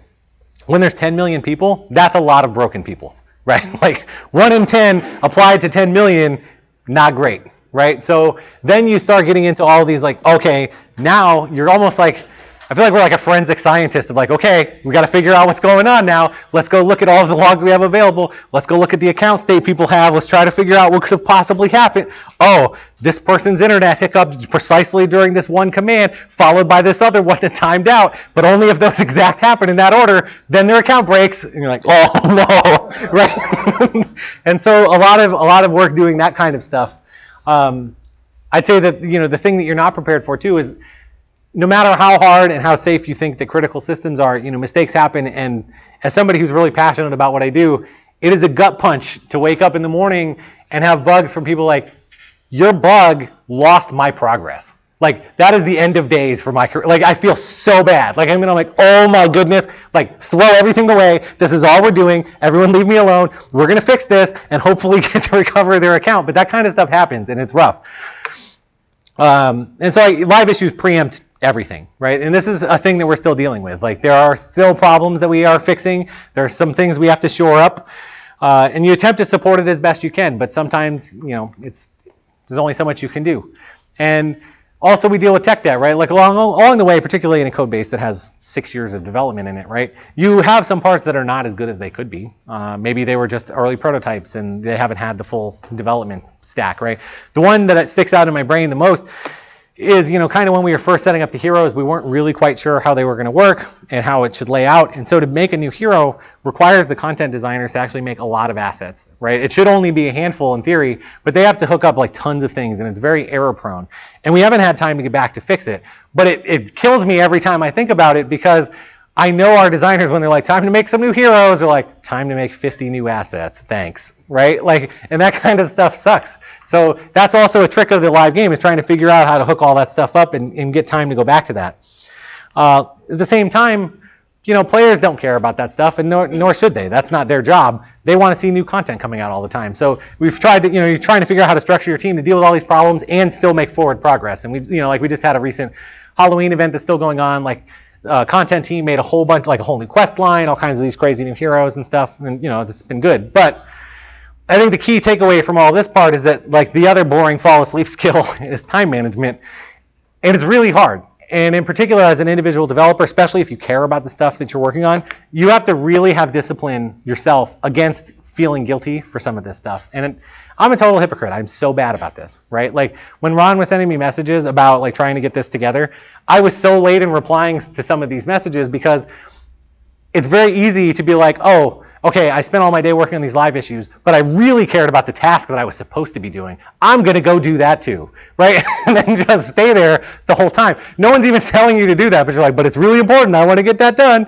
And so you've got to have a lot of discipline to guard yourself against that. And I've come to think about almost everything I do now in terms of the opportunity cost. Whereas, you know, when I was younger, it was just like, here's a task, I'll do it. All right, let's do it. Let's do it. Now I view it as like, doing this means I can't do X, Y, Z, right? And that's, I think, a thing that you have to kind of grow into. And with Crunch, I unfortunately have not met a developer yet that has not gone through Crunch somewhere in the industry. It's still a thing. I think Epic as a whole is pretty good about it. Like, we don't have the ones that you hear about of like, you're going to forcibly work 7 days a week for 40 billion hours every day. Like, we don't have that. We do have a lot of the, like, people are not quite as disciplined about this as they should be. And so they are going to do their work, and then they're going to, like, okay, Epic asked you maybe to stay a couple extra hours, but you really cared about your thing, so then you ended up spending like an extra 8 hours, and now you're like super wiped out. So it's really important to get in the habit of, thinking through how you're going to spend your time. Hobbies help a lot. And so like for me, my outlet is I sing in a choral group, right? I don't think I'm particularly great, but I have a lot of fun, and I treat those as like completely off limits to everything else. When it is rehearsal time, it is rehearsal time. There's nothing else. I'm going to go there. I'm going to sing. I'm not going to do great, but I'm going to have fun, and I'm not going to think about all these problems. And so like that's for me. Like singing in a choral group. I shamelessly stole this video. That's me over there, having a good old time. I'll spare you. See, look at that. So deep in love am I. All right. So continuing to grow as a developer. So I did want to mention, I am the person at Epic who for Fortnite usually handles the internships for our gameplay programmer internships and like going through that. So I wanted to make sure that I give you guys some tips on how we expect like internship stuff to go and like what that looks like, because people make a lot of dumb mistakes throughout the way. So first, and this is going to sound super harsh, but when you give us a resume or a portfolio or something, picture in your brain that someone is going to spend 10 seconds looking at it at most. And that's not because we don't care, quite the contrary. It's once it gets past the recruiting like filter and it comes to somebody like me, I have all those other responsibilities I just described to you. And so does all of our engineering team, right? All of these things going on.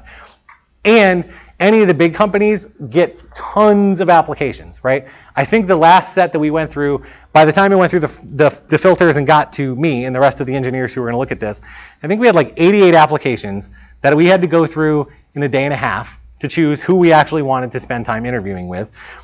And it's, it's great. I feel bad because I think all these like student projects and things that people do are awesome. Like every time I look at somebody's resume, I'm like, I just want to go download that. Let's go play that game. Wouldn't that be cool? But there's no time because there's so many people. So you've really got to stand out. Like it's super important to lead strong. And obviously mine is going to be engineering focused, but I promise you this is true for the other disciplines too, right? Like put your best stuff forward, get across what you're good at, and then don't get hung up on rejection because of all of the reasons I just told you, right? There are so many steps along the way to getting there of any which could, get you filtered for some reason. Just don't make dumb mistakes. And then if you don't get picked, don't fret too much about it. There are other companies out there in the world. And so, the common dumb ones I see, and this is hilarious, this still happens. I'll get letters like, oh my goodness, it has been my life's dream to work for you at Naughty Dog. And I'm like, well, and I'm like, okay, well, nope. This is probably the most common one that really sucks. I hate to filter people on this. Lots of, as people go to programs like FIEA, right, and you make group projects and you make really impressive things, they'll send a portfolio or a resume and literally don't explain what they did. So now I have to assume you did nothing because I can't give you credit for doing the whole project. So really, whenever you send something, make sure you make crystal clear, this is what I worked on. This is like, what's important for that. Further, no proof of skills. Like, for our gameplay programmer ones, we ask that people have C++ knowledge, right? And that we don't expect you to necessarily have game dev in the industry experience, right? That's what we're going to teach you. That's where we're going to spend the time going through. We don't have time to teach you how to use C++. So we'll get some resumes sometimes that are like, oh yeah, I've been using C++ for 2 or 3 years. But then all of their projects or all of their samples are not in C++. And I'm like, well, again, I can't give you the benefit of the doubt, right? You've got to show me something that I can at least be like, okay, they probably got the basics. Portfolio and snippet stuff. Very often, people apply something with no portfolio at all, or it's messy or clunky or slow, right? The ones that break my heart, I think the most are like people who very clearly have done a lot. They have a portfolio they're proud of, and then they kind of phone it in on the website or something. And I'm not expecting it to be glorious, but if I literally can't figure out how to find the parts on your website, and I'm like fumbling all over the place, I hit a threshold where I'm like, well, I can't spend any more time. Whoop, sorry, and that sucks, right? I think back in I always joke with my coworkers, if I were to apply the way that I applied back then, like I definitely wouldn't I didn't have a portfolio, I didn't have anything. And I feel like it's become more important lately because with engine tools like UE4 being free, Unity, all these things out there, the bar is really raised for what people can output. And so just sending off like a very simple like resume and being like, I would like to work here, please, is probably not enough at a place that gets tons and tons of applications. So secrets they don't want you to know. So when I look at stuff, there's a quote that one of our production directors used to have, is like, those who ship win. And that means like, don't get hung up on stuff, ship something. And this is totally true. This is what I look for in internships too. Anyone can make like 50 different prototypes of a thing and then not complete anything and just be like, look at all this cool stuff I started. Not as impressive to me as I started and finished a thing. Like, here it is, it's done. I went through the whole process and I did it. That's why, like, when you look at job postings, right, and they're like, please have a shipped title. Shipping things is hard. They want proof that you did it, right? Like, the early parts of Fortnite, that's easy beans compared to like the last couple months of like, oh, now we're putting it all in a package together and we're dealing with live issues, right? Like, it's hard. So I would much rather see like a project or two that you finished, and rather than see a billion different things. Now, it doesn't mean they have to be huge, right? Because an important thing too is show me that you know how to scope things, right? So that could be, hey, for a small team, you did this thing that features like this one mechanic and has a few levels, but you kind of finished it end to end. You dealt with hooking up a UI. You dealt with like what the controls look like, right? You did all those kind of things. That's important. So the other thing that people take for granted or don't think about, your portfolio reveals a whole lot more about you than just what you worked on, right? When I'm interviewing or like looking at this stuff, I'm trying to pick somebody that I want to work with and somebody who is going to contribute positively to our code base. So I'll use the coder example. If you send me a code snippet and all the variable names are nonsense and there's no comments or whatever, I'm like, I don't want you in our code base. I don't care how impressive that code snippet is. I'm not even going to read what it does. I'm going to be like, I don't want you submitting stuff in our code base. You're out. So there's that. And then there's also like, I want to work with you from a personality standpoint too. So what you're showing me is presenting part of your personality. So I'll give you the catastrophic worst case that I can think of. Somebody sent me their website portfolio, had really impressive stuff in it. I was like, oh yeah, we should pass this person through. Then I was reading the details. They use the detail section describing all their group projects to only talk about how the rest of their group sucked and that they carried everybody and that their teammates were garbage. And I was like, and we're done. Like, I don't want that. I don't want to work with that. Nobody wants to work with that. So you throw that away. Mention the dev tool accessibility has removed a lot of excuses. You really should optimize for, like, now like the reviewer is not going to have a lot of time.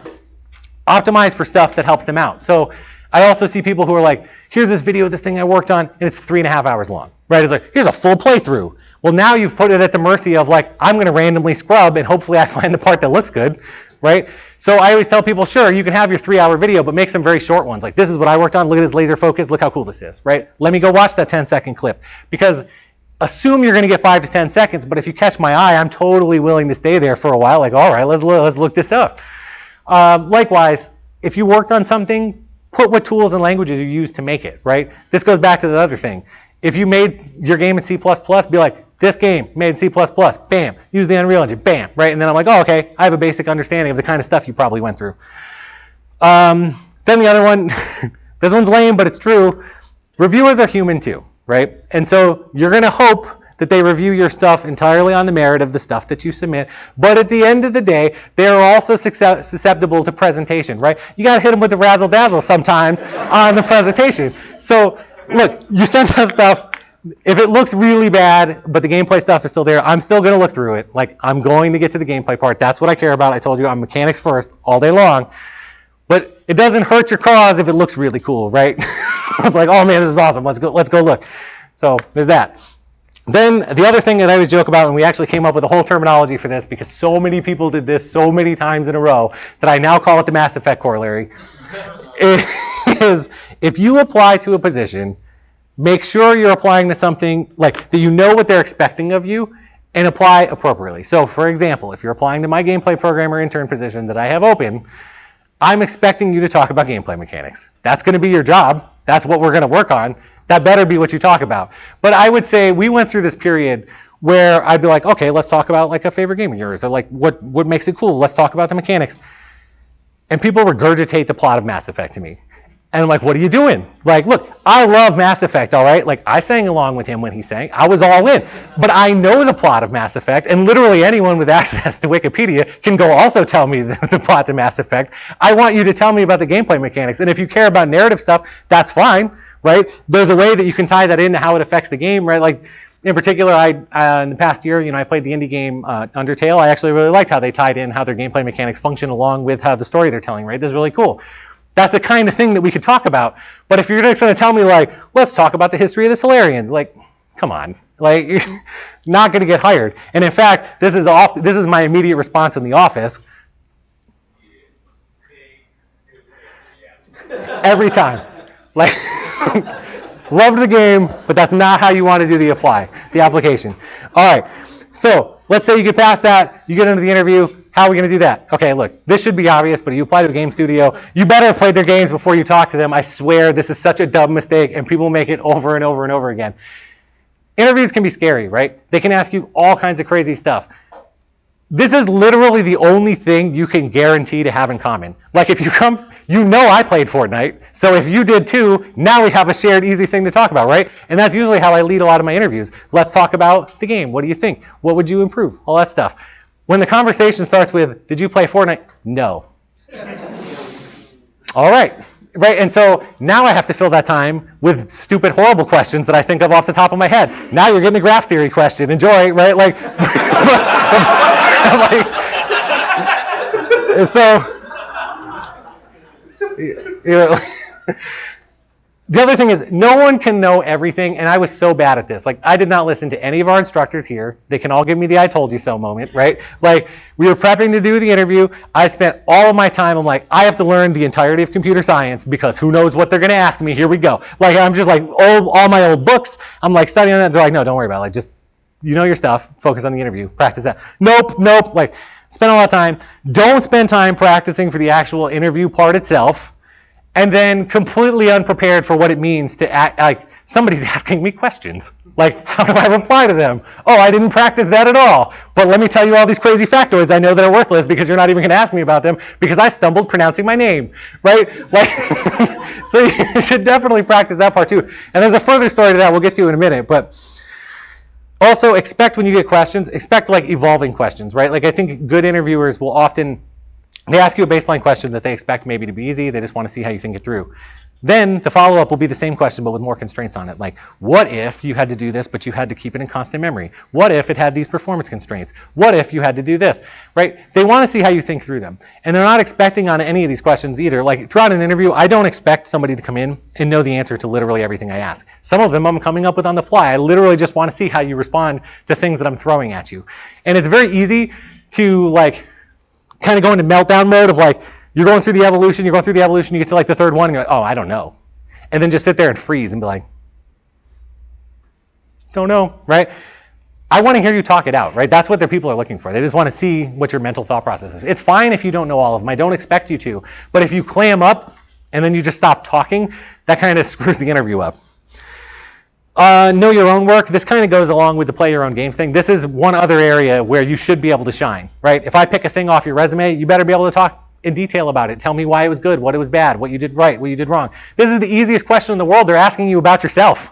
Like, slam dunk this one. But a lot of people are like, wasn't good. Worked on it for a year, you know. And it's like, all right. It's like, worst case, that shows like the worst takeaway would be that I don't even think you're passionate about what you're doing, which also death, right? Like if I don't think you're invested, then we're also out of there. We had a design candidate come in for a system designer for a full-time position. That dude was brilliant. I could tell he knew his stuff, but I felt like he had like trauma from his time in the industry, right? Like he was so not passionate and so bent out of shape. And we're like, it doesn't matter that you're one of the most qualified people we've ever interviewed. Like we don't want to work with you, right? Because we don't even think you're going to be excited about what you're doing. Yeah, and that goes into this, right? Your personality is on display. Part of the interview is me figuring out if I want to work with you every day, right? That's important. And in fact, you should interview me back, right? When we're talking, I treat people who don't ask me any questions back with extreme suspicion. You're going to uproot your entire life, move across the country, start with strange people, and you don't have a single thing to ask me. There's nothing that crossed your mind, right? That's a little weird. And then I always tell people to be prepared for the greatest villain of all is the whiteboard. So not every place does whiteboard tests, but man, you better practice it in case they do, right? It doesn't even matter what people ask you. Go stand in front of a whiteboard, go get some markers, have your friends ask you random questions, and get through what that feels like. I've got 2 terrible stories about this for me. Very first interview I ever did, ties into what I was saying earlier. Didn't listen to Ron, didn't listen to Todd, didn't listen to Tom, didn't practice it. Go to the whiteboard. In my first interview, they're asking me a code question. I'm sitting there, writing it down on the board. I'm left-handed.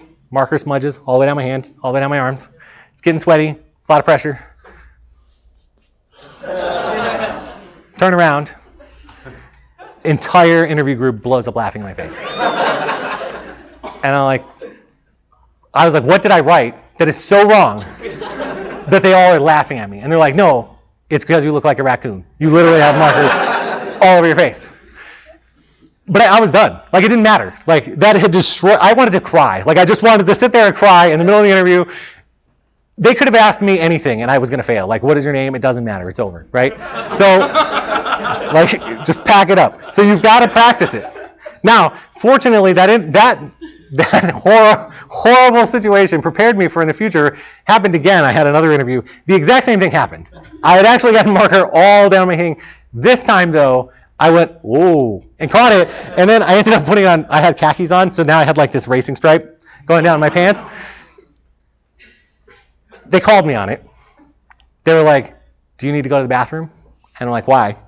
And they're like, oh, well, because you just disrespected the whole process and couldn't even come in with clean pants. Like, they're joking around, but I couldn't tell. Like, they're dead serious. Like, I can't even believe you come in here with dirty pants. Like, what are you doing? Like, just get out. And I was ready to mentally break again. I was like, no, hold. And then they were just like, just kidding, go to the bathroom, clean up, it'll be fine, right? But if I hadn't gone through that first experience, that would have been a break again. That would have been like, well, like, we're finished. So, like, once you get on the job, I think it's also really important, embrace who you are. Like, both the good and bad, be genuine about it. Like, people don't want to work with phony people, like, oh, I'm the best at everything, I know everything. No, you don't. Like, you don't. There's so many things that I don't know, that I know that I'm bad at, that, I think ties into the other one, never stop learning. I try as hard as I can whenever I have spare time or downtime to I'm going to go learn this part of the code base I don't know. I'm going to go learn these other skills I don't know.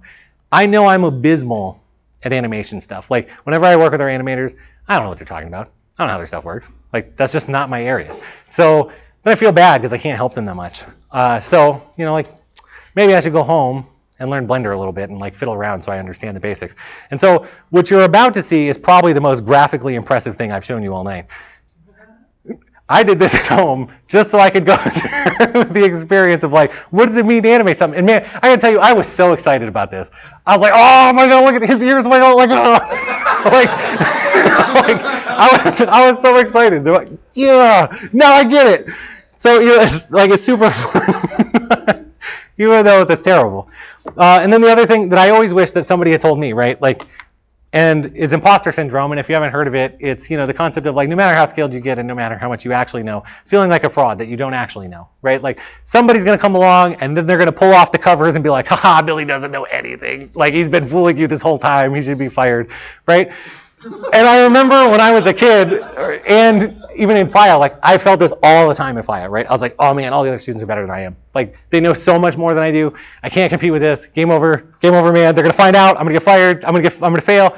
And then I kind of transitioned into okay, that's because I'm a student. It's gonna be better when I get in the industry. It's gonna be fine.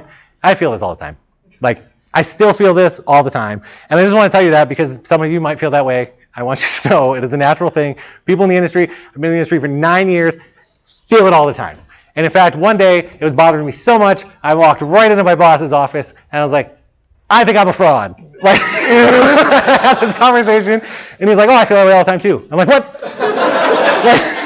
Why don't we talk about this more? And so, I think it leads into another thing about the perception of your peers is really important, right? So, there's definitely a phase where, especially when I started Epic, there was some engineers that I thought were amazing, and I wanted to emulate them. Like, man, they're so good. And when I even think of the steps necessary to get where they are, this is just me now. I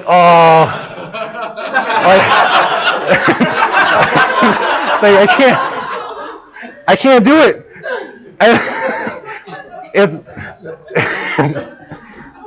I'm not gonna lie. I really was just looking for an excuse to put that in here because I love it. But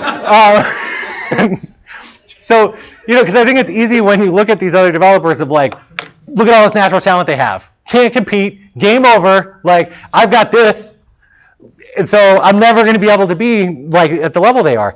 But the more you pay attention, and the more that I've worked with some of these people that I really respect and admire, and you watch what they do, you realize that this is selling them short. Like, that's totally not true. And it's actually that they have a very impressive development skill set that they've worked on for a long time. It looks more like this, right? They are dedicated to what they're doing. They mentor people. They have a very diligent workflow, right? They know how to work through issues. And then you watch what they're doing, and it's not anything magic. These are all things that you can individually improve on if you focus on them and don't just view it as this overwhelming package of like, oh my goodness, they're so much better than I will ever be. So a long-winded way of saying, like, you know, you can always improve on those things and keep learning through them. And I think as you grow as a developer, the next step to being a good developer is empowering your team and kind of shifting the focus from yourself to others and where that makes sense, and learning how to make your team more efficient, right? And it's like the Aristotle quote of the whole is greater than the sum of its parts is totally true, right? Like when you're first in the industry and you're like, I'm going to laser focus on getting this task done. This is what it's assigned to me, and I'm going to do it. And you could be doing really good work. You're getting a lot of stuff done. But that doesn't beat and can't compare with the person who does really good work that enables 5 other people to do really good work way faster, right? The output that you've just contributed to is monumental compared to you just doing your own task. And so when you can start to think that way about how you can help the other people on your team be better, then it's, it gets your whole team faster. And it's about that dog food thing that we talked about, right? You make a tool for somebody, you better use it first. You better know what's good and bad about it, how to use it. That's why I feel so guilty that our heroes take so many assets to make, because I tried to make one and I'm like, this is abysmal. Like we can't do this. So, that's on my list of things to fix. The other thing I think, particularly for engineers starting out, the tendency is like, those rascally designers and artists are going to break the damn game if I let them touch stuff. I'm going to give them nothing. There's going to be this little folder. They're going to put their art assets in there, and then I run the show. Like, nobody else touches everything. And that's kind of the wrong way to look at it, right? Like, you want to get your content creators in a spot, particularly as an engineer, where they can make tons of stuff. That does mean they are going to be able to break the game, but I promise you, clever people will find unique ways to break the game no matter how hard you try. So the tricky bit of this, there's nuance, but it's, figuring out where you can protect your teammates from making common mistakes and making the game crash and do terrible stuff versus how you can give them the most ability to do their work. And so like 2 examples from my own stuff, failing on both sides, right? We were rushing to get something in. They were importing this thing from a spreadsheet. They're like, here's the format we want. We're going to import this thing. And every way we list it is going to be name of thing, semicolon, name of thing, semicolon, name of thing, right, so on and so forth. Wrote a really simple thing to parse the form, like 2 minutes. I was like, here you go. Problem solved, problem solved. They submit name space, semicolon. Crashed. I was like, well, I screwed it up. Wasn't paying attention. It's my fault. Blew it. And then we also have this like collection book heavy UI feature in the engine or in our game in Fortnite. And there was a lot of like, okay, we want to put more of our widgets into C++ code. And I was like, okay. I took that to an extreme. I put literally the entire thing in C++ code. I did not expose much to blueprints. And so now anytime there is a problem with the collection book or they want to make it look nicer, our UI artists come to me and they're like, so about that collection book. And I'm like, oh, I'm so sorry. It's my fault. I wouldn't do it. So like, with Fortnite, I wouldn't expose all of Fortnite to blueprints. There are parts that are super critical that you don't want, people messing with. But for the most part, we kind of let our designers free, right? We try to give them as many pieces as we can. And then finally, like every time I do one of these talks, I think this is the one I end with every time, is to be a force multiplier. And what that means is very similar to what I was talking about before. Make your work multiply the work of other people, right? Empower them to do things. And there's this chart from a comic from XKCD I show every single time because I still love it to this day, where you put together how long could you work on making a task faster for somebody else to the point where it's no longer worth spending that time. And if you look at it as like, if you read the left part, if you could shave 30 seconds off of a task that happens 50 times a day, it would have been worth working on it for 4 weeks, which is crazy to think about, right? Like in the heat of development, you never think in that way. That's not a thing that you naturally think about.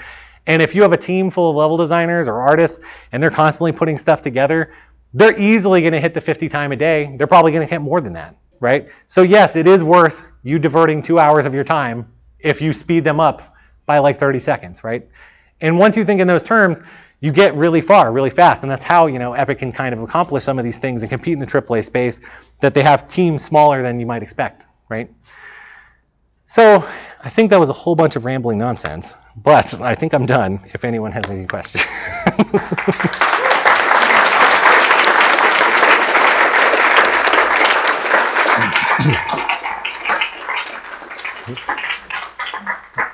So you were talking about the whiteboard. Yep. As far as as the whiteboard, is that something that's really common? Is that more for programming? I think yes, it's probably more for programming. I do know, like I think we phased it out at Epic. I don't think we actually have it as part of our active interviews. I never did that part of the interview, but I think it is still fairly common in the industry. I do know that we, for a while, and I don't know if we still do, our system designers test also had it too, like working through scenarios of how to design stuff, because the system designers are very math-centric like they work in Excel all the time. They're always doing spreadsheets. They're designing how these like systems piece together. So there was a component piece of that for there too. I think some companies are starting to go away from it too, though, because it does put people, like in the situation I was in with the whiteboard marker thing, right? You might lose people who are actually really qualified because the pressure of being in front of a whiteboard is hard and strange, right? And it doesn't map directly to, like, at no point during the rest of my normal career am I on a timed clock in front of a whiteboard, right, to get my job done. And so it doesn't necessarily map all the way. So I think it's started to be phased out a little bit, but it's still pretty common, I think. Yep. For artist resumes, would you suggest putting any of our art on there? Because mine's probably like 1/8 of the top. I have to do video shots of my asset sets out. Yep. For the quick piece after that, developed it, let's go to the portfolio. Would you say that's good or bad? So I think I don't have a good answer for you, unfortunately. I can ask artists when I get back. I mean, off the top of my head, that sounds like a cool idea, but I don't want to be like, yeah, totally, and then artists be like, that's stupid. So I'll ask them and see what they say. The only thing I've ever heard out of them consistently is like, portfolio-wise, they would prefer you had like some really strong things and not a whole bunch of like, well, here's everything I ever worked on, and only 2 of them are good, and like the rest is filler. They'd prefer to just have the strong, focused stuff. But unfortunately, not an artist. I mean, you saw the draft, right? Like. So, Yeah, and you mentioned videos. So for level designers, if you have just a quick 5-minute really polished level, do you also want a quick video of that? Like, should there be a page on your website of videos, quick videos of it, and then the actual video you can go play the level? I would probably do that. Yeah, I mean, again, not my department, but I imagine if I was looking through it, like, I would appreciate the video to be able to go through to even see if, like, is it worth, downloading and see. And you could call out like important spots and like why you made decisions about certain things. So I think I would do it. Starting from FIEA, what are some of the positives and negatives of the different work environments that you've experienced? That I like learned at FIEA or sense or? Like the work environment at FIEA versus the work environment at the different companies that you've worked at. Okay. I'd say there's a pretty strong overlap, right? They're very similar. Like, I think the thing I appreciated most about FIEA was the exposure to working on an interdisciplinary team and what that meant like, right? Coming out of computer science degree in undergrad, that was always like, you work by yourself as an engineer or maybe with a handful of other people. And for me too, I was definitely, and still am, I mean, you might not believe it because I'm rambling, but I am very shy when I'm not like doing presentation stuff. And so actually like having that experience here and then having to go like through the improv stuff that Ron did, like I credit that a lot to the foundational aspect of how I am actually successful at work, right? Because it's very similar. I work with artists and designers all the time, and so there's a lot of trying to figure that out with them. I think the long hours I put in at FIEA kind of preps you for like, yeah, there's going to be some crunch time. I think FIEA still holds my record for most number of like all-nighters. Like I don't think the industry has actually even hit as much as I did at like FIEA at the tail end. Where I was like, oh, let's do it. But yeah, I think they're pretty strongly correlated. My only industry experience has been it's that magnified. There's more people. There's more communication to deal with. There's crazier issues happening, right? That kind of stuff. Just out of curiosity, have you found any like? You mentioned imposter syndrome. I'm curious if you found anything that's been really helpful in wrestling with that particular concept. So it's dumb, but it's the communication thing again, right? Like, hearing people that I completely respected and had worked with for years be like, yep, happens to me too. And then have the conversation went a really long way, right? Like, because I mentioned I brought it up to my boss and that helped a little, but then that actually gave me the confidence to go talk to some of our other senior engineers and be like, what do you think about this? And they're like, oh man, all the time. Like, I really like that thing you did. I wouldn't have been able to do it. I'm like, what? Like, you think that way about me? I think that way about you, right? Like like that kind of stuff goes really far, I think. So just being open to talk about it. And even for me, like a thing that inspired a lot of even the confidence to do the initial talk was people online had started to talk about it more, like at other studios. And I was like, oh, maybe this is a real thing, right? And it's an awkward thing if you've never talked about it before. Like, who wants to start a conversation with, like, I don't know what I'm doing. You shouldn't employ me, right? So I think having a conversation. So you had several different like versions of the design for building. Yep. I was wondering how long each of those versions like took in your timeline. Okay. I think the initial part before there was an edit mode or whatever, that one was actually fairly long just because there was also a million other things going on at the same time, right? Laying the foundation of the game. So the first part and the several iterations through were probably maybe a month and a half, maybe a little bit more, because there was also a lot of like, this is the very foundation, let's go do the playtest stuff. When we did the edit mode thing and we're iterating through that, most of that, the initial design idea was from one of our level designers, David, and he came up and he approached me and he was like, hey, let's talk about what this might look like. And we kind of tried to work out on paper how it might go. That thing, I think we started and finished and had a working thing that like was convincing people within 2 weeks. So we had in a pretty good spot. Do you have any examples of features in Fortnite that were created using exclusively blueprints? Exclusively blueprints. Let's see. Let me think about it. Here's this doesn't sound bad. The thing about that is, like, the ones that are probably exclusively blueprints mean somebody snuck it in and I don't know about it. and then I find it and I'm like, what? What did you do? Because for the most part, like, our framework tends to be, like I said, we try to do it hybrid so that anyone can kind of contribute. I am positive there are. I think a lot of the like bouncing of like if you jump on a car and it bounces and like the lights move and all that stuff, people just added that stuff in blueprints by themselves. I do know so because we're an RPG, we have a loot system, right? And we have a way that things drop or whatever. In one of those, like, everyone is super busy and the engineers are super busy, and this goes back to the empowering the team thing. We had kind of left some of our designers out to dry for a little bit. We didn't have engineering support because we were busy on live issues, and they really wanted to be able to drop quest items. So there is a system that is awfully similar to the loot system, done entirely in blueprints, dropping quest items. And so that's like number one on my hit list of like, I will destroy you and bring it back in. It's like, I'm going to put it back. We're going to have a shared loot system. It's going to be great. Actually, that reminds me. The tech designers here learn a lot of C#. Mm-hmm. And, for those of us who are interested in doing like gameplay design and programming, is it worth the would you recommend taking the time and effort to learn C++ design? I mean, it couldn't hurt. I guess it probably depends what kind of stuff you want to do, where you want to work, what kind of stuff you want to work on, right? Like, our equivalent of what you're talking about is like, I don't think we have a truly like super hardcore crossover. There's maybe like one or two people I can think of, and they did spend time learning C++ on their own. Most of our people, because of the way we're structured, they spent their tech kind of stuff in blueprints, right? Like, they're like, okay, we're just going to do visual scripting.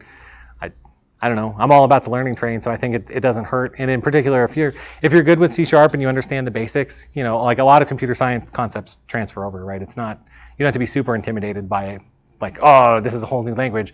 There's certainly some very key differences and things to make sure to pick up on. Yeah, but it's probably not as hard a transition as people make it out to be. But. As far as like game fulfillment, Mm-hmm. is it like kind of a similar thing for like the artist, where you always want to see like a few highlights? For like a programmer or a designer? Or? Like a designer or tech designer. Okay. I would probably, I mean, I wouldn't make it like, here's 75 things I did on here. I'd probably pick like, here are the 3 or 4 that I care, like that are the ones I'm most proud of. Here's what I worked on. Here's why this is good, right? That kind of stuff. And then if you wanted to put the other people, like the other parts maybe in a different section, like list, okay, here's the back catalog if you wanted, but I would give them a laser focus on, this is the stuff I'm most proud of and I want to make sure that you see. Because if it's a giant list, also, like, people kind of switch between projects sometimes with like, this is the big thing that I really worked on and I'm proud of. This is a thing I helped on for a week, right? And they like put them in chronological order, but I don't have that context. I don't know that this was the small one. And if I pick that one to look at and not the other one, then that's not what you want, right? So I think pick the ones that you think are the best, make a focus point of them, make it a small number, and then if you want the other ones somewhere else, that's what I would do.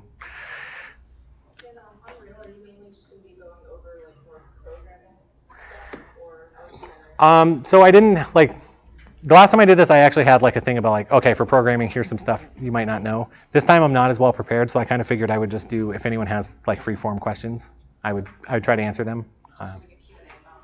Yeah, and I can show a couple of things for programming, but in general, like if there's a thing that you want to know that I might know, I could try to help you. There's a lot of parts of the engine I still don't know, even after all these years, but I can try. So. You mentioned Fortnite was born out of a game jam. Mm-hmm. I was wondering, who decided to host that game jam? Is this a thing that Epic does regularly? How many people were involved? Were there any constraints on that game jam? So I don't know all the answers to that because it was started right before I actually started. Like it predates me. I don't think it's a thing we do often, right? They were doing it as a like, Gears is over. Let's try to use this maybe to inspire what our next project might be. And because we're small, right? Like you do that, and now, hey, all of the game developers are now committed to this new project. So as long as that project's going on, we don't have like a ton of like, hey, let's go start a game jam so that we can go do another project. I know a lot of our developers participate in, the public game jams that go on in the area, right? Like they still do that as a cool break, but it's not a thing that we do often internally, no. So the Fortnite was in development for 6 years, and the project came originally in the game jam, and you showed us a huge iterational process in the project. And 6 years also is a long development time. And the question is, did you and your team ever feel that the project is not going anywhere and you should just cut it and kill the project and go to somewhere else? Right. And if you did, what stopped you and like what got you to continue and finally go to that stage? Right. I think super early on, there was like some discussions of like, well, maybe we should cut it because, there's a lot of open questions. For the most part, I don't think through the rest there was, because people really liked the building mechanic, right? They really wanted to make a game about it. And I think people realized as the ambition and scope and like we wanted to add all these things, it was we want to add these things and we know it's going to take time. For sure though, 6 years is a long time to be on any individual project. So we have had some developers who have been like, been working on this a long time. Now we're a multi-studio project. Can we like switch, right? And so like Epic kind of tries to keep it like, okay, people need a break or they need some fresh air. You can go work on Paragon, right? Or you can go work on the engine team, or you can cycle around. So that helps a little bit. But yeah, it's definitely a long time to commit to one thing. Because on Capstone project we are going to work on many features for our games, iteration process as well, and like some people just it takes so much time to get something right, and probably we will be at the stage that everyone just want to quit. Yeah. Maybe any professional advice. So that's again where it's super boring, but that's where the communication stuff helps so much too, right? Like a thing that we've done throughout our development, and we kind of do it in cycles, we don't do it all the time, is it's really easy to lose sight of all the cool stuff you have done or the things that you've accomplished because there's always a million things on fire. There's so many things that are broken all the time, right? So we sometimes do this it's show and tell time. Like get all the strike teams on all the things they've been working on, and now you're going to force them to put them in a video or a presentation, and they're going to show other people. And you sit back and you're like, oh, wow, we actually did a lot of stuff in a small amount of time. Look at all these cool pieces you did. And often the result of that too is, on a big team, there's so much stuff going on. I can't know all the stuff that's happening, right? Like the artist will have done something amazing. You're like, oh, I didn't even know we were working on that. That's so cool, right? And like things like that go a long way to combating some of that. Like, okay, I've been doing the same thing for a long time. We're still trying to finish this, right? So. So I take one last question. Okay. What is your hit rate for features requested from the engine team to features granted by the engine team? That's a tricky one. Let me think about that.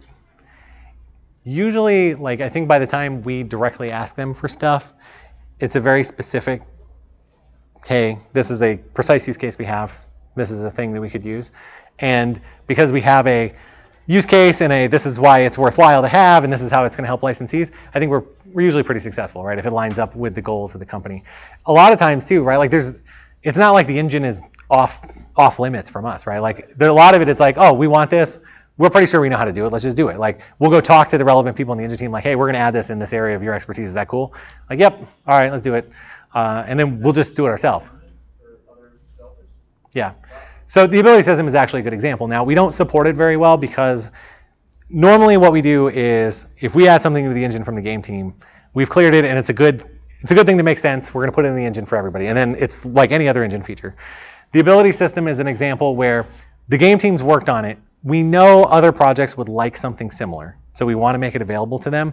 But we kind of put it in like its own module with a like, this is super experimental and you're not going to get as much support on it because it's this gigantic system that the game teams have worked on, and it's architected for system designers, like people who are all about being in Excel all the time, right? So it's kind of clumsy. We haven't done like lots of workflow improvements. So if you're used to like, I'm just going to press this button in a blueprint and it works, right? And then you go to the ability system, you're like, oh, what just happened, right? Like, it's nowhere near as polished. But that's an example, like that is all game team driven, right? There's tons of features there. It's super powerful. Right now, we haven't had the bandwidth to have one of our game teams like write up, here's how you use it, here's all the stuff. So it doesn't have like the normal level of documentation. It's not fully supported. But, you know, we kind of try to do that stuff. So I don't know if that answered your question or if I just went off on a...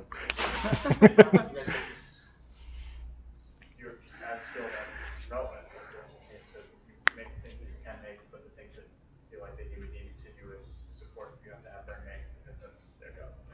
Yeah, and a good example there too is like the networking stuff. I know our gameplay level networking stuff very well, so I feel comfortable making any kind of like Fortnite level fixes for that. If we get into, I suspect I have discovered a bug or a feature missing at like the net driver, like net connection level, I'm like, all right, time to go talk to the networking team. Like, hey, here's what I think is going on.